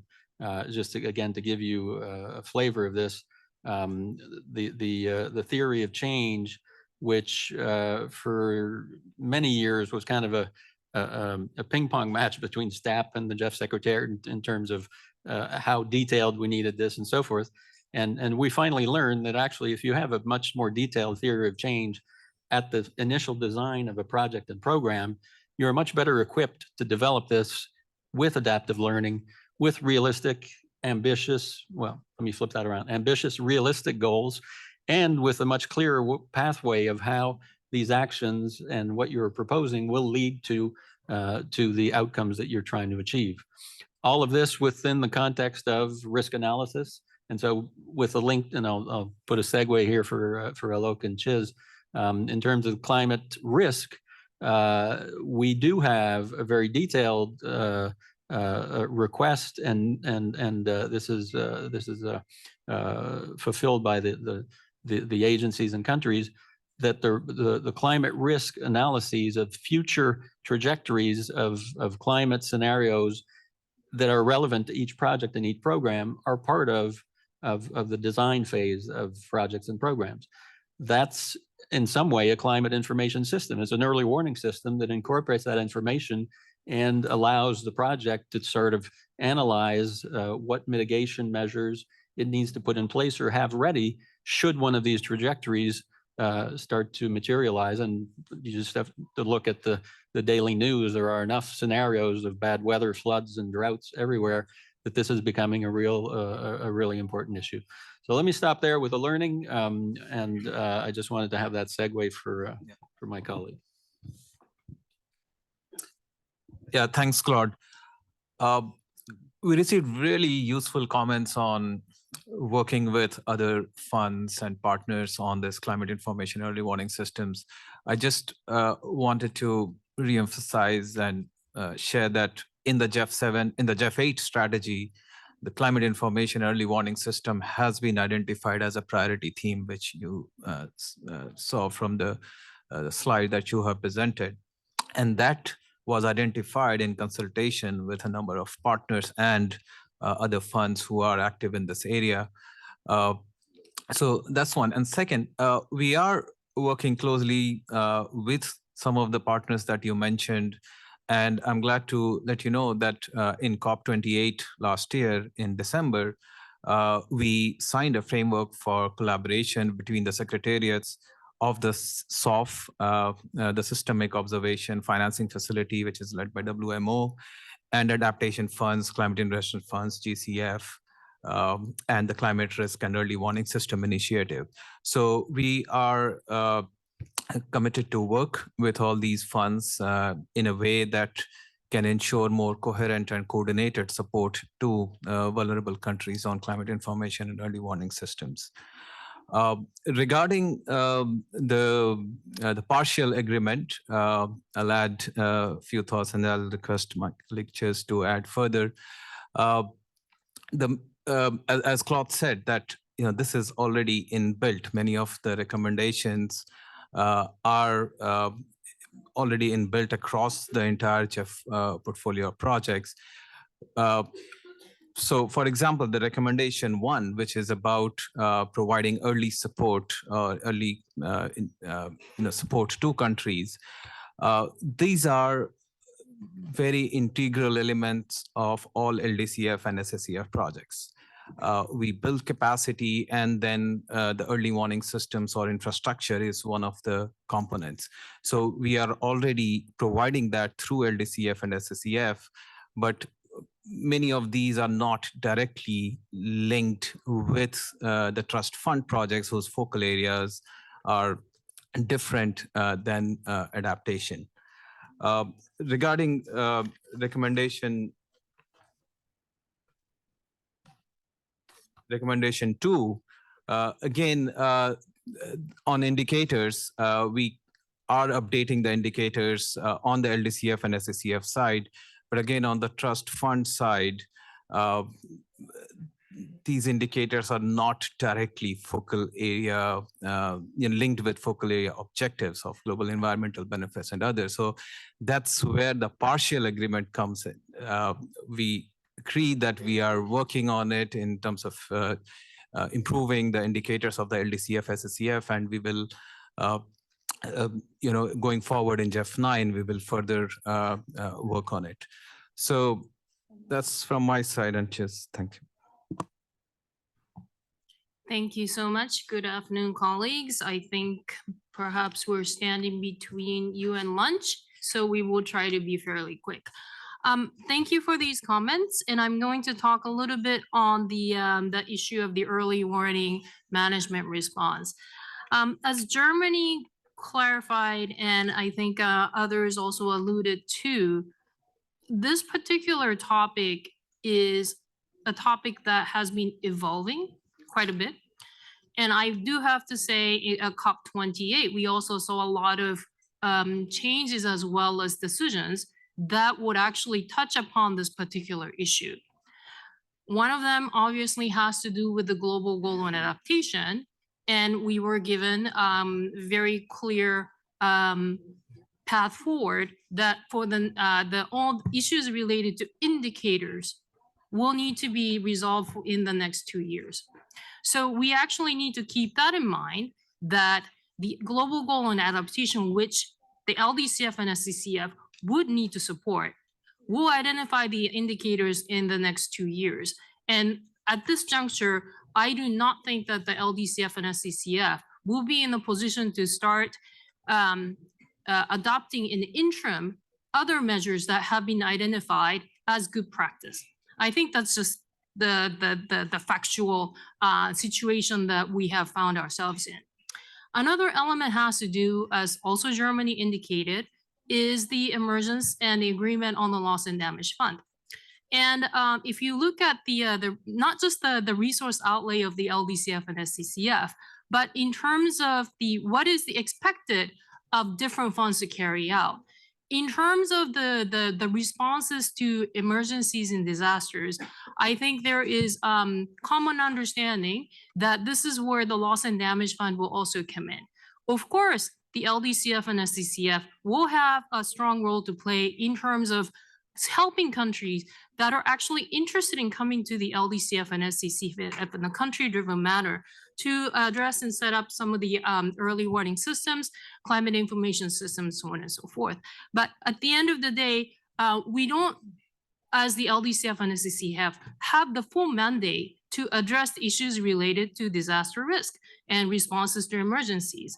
And that is basically the philosophy with which we have put the management response to recommendation 1, as well as recommendation 2 on the indicators. And Sonja might come in, and let me just add a couple of elements that Alok highlighted. In terms of the early warning for all, we are working because the guidance that came out of the COP actually is not just applicable to the operating entities. It calls on all partners to support the implementation of early warning for all. So we are doing that, and you will notice in the LDCF and SCCF work program, there is 2 very discrete projects that will touch upon early warning systems. And we need to make sure those are actually tagged to really make the clarity of its support in the implementation of early warning for all. And we will continue to do so for any projects the countries submit to us that will touch upon the early warning systems, because we do know that there is a 2027, I guess, goal for having early warning for all. And there were also questions related to SOF and how we're working. I think Alok touched upon this. We have been very closely working with the SOF. I think we're on the committee, right? And so there is very good coordination going on. At the end of the day, these partnerships as well as initiatives, there are multiple funds as well as initiatives that are coming together to build these partnerships. And we're committed to do our part in the country-driven manner, as well as in line with the mandates that have been given to us. I hope that clarifies. And I'm going to pass it on to Sonja. Thanks. Thanks, Chiz. So I guess just a few remarks to move it away from a technical discussion more to a process discussion, in the sense that for the last 2 years, we have a particular new modality of working with the IEO. I keep saying it's a new one, but it's 2 years old, so maybe it's not so new anymore. And it involves a lot of upstream discussions and consultations on every aspect of the process with IEO. You know, there's a concept note, an approach paper, we send comments, we have meetings. It's up to the IEO to decide whether or not they incorporate those findings or those assessments that we do. The GEF Secretariat may or may not be a part of a reference group if the IEO has one for the evaluation. And then finally, when a draft evaluation comes, we review, we send in comments, we have a meeting to discuss, and then the IEO issues their final evaluation. At that point, we issue our management response. Now, part of the new style of doing these management responses is we put ourselves in one of 3 categories. We either fully agree, we partially agree, or we do not agree. And where appropriate, we bring in a timeline of, we do a list of actionable items and then a timeline for those actions. And we also have to consult with other parts of the partnership. All of this to say that we do not lightly say that we fully agree with her recommendation. And I think probably this is the first time in this 2-year new modality that we've actually come to council saying we're partially agreeing with something rather than fully agreeing with something. If we fully agree with a recommendation, it means that the way we come up with which category we fall into is a product of an intense internal technical discussion, some of which Chiz and Alok have already alluded to. And whether we agree or we partially agree, we do fully consider the information of the recommendation. The trouble will come is if we do not agree, and that scenario also has not yet come to council. So I think that probably because this is the first time we're going through that process with you, maybe there's some nervousness in the fact that a partial agreement may mean that we do not consider what is being said or that we push the recommendation aside, and that's not the case. And you will have the opportunity to see how we take up those recommendations, whether we partially or fully agree with them when it comes to the management action record discussion, which is the last step of that process that we go through with the IEO. So I think that I just want to reassure council that, you know, even with partial agreement, we are incorporating and considering and very much valuing what the IEO has found. And maybe at some point we will come to council and say we disagree with the recommendation, and that's probably a good thing. That's a part of a healthy relationship with the IO. We should not be 100% agreeing with everything. I think that it's good to have the back and forth, whether it happens upstream or it happens at council. And so I just wanted to give you an overview of that process, and also to reassure you that, you know, in this case, as in all other cases, because this will happen again, where we come to council with a partial agreement or at some point even a disagreement, you know, with the agreement and partial agreement, we do consider and value and will have uptake of what the IEO says. Thank you. Thank you so much to the IEO and to my colleagues from the Secretariat for the management response. I will bring the attention to council for the decisions on both agenda items. First, let me bring to your attention agenda item 11, which is learning from challenges in the GEF projects. So since I see that the discussion has been completed, I would like to invite the council to adopt the draft decision included in document GEF/C66/16. Decision approved. Thank you so much. Now let me go to the next agenda item that was discussed, which is agenda item 12, evaluation of the GEF support to the climate information and early warning systems. I see no observation, objections, approved. Thank you so much to IEO. Thanks to our colleagues from the Secretariat. And I'll pass it over to William, who will be giving us instruction for the rest of the day. Thanks. Well, thank you very much. Like yesterday, we're a little bit delayed, so enjoy your lunch. We'll see you back at 2:30. Thank you.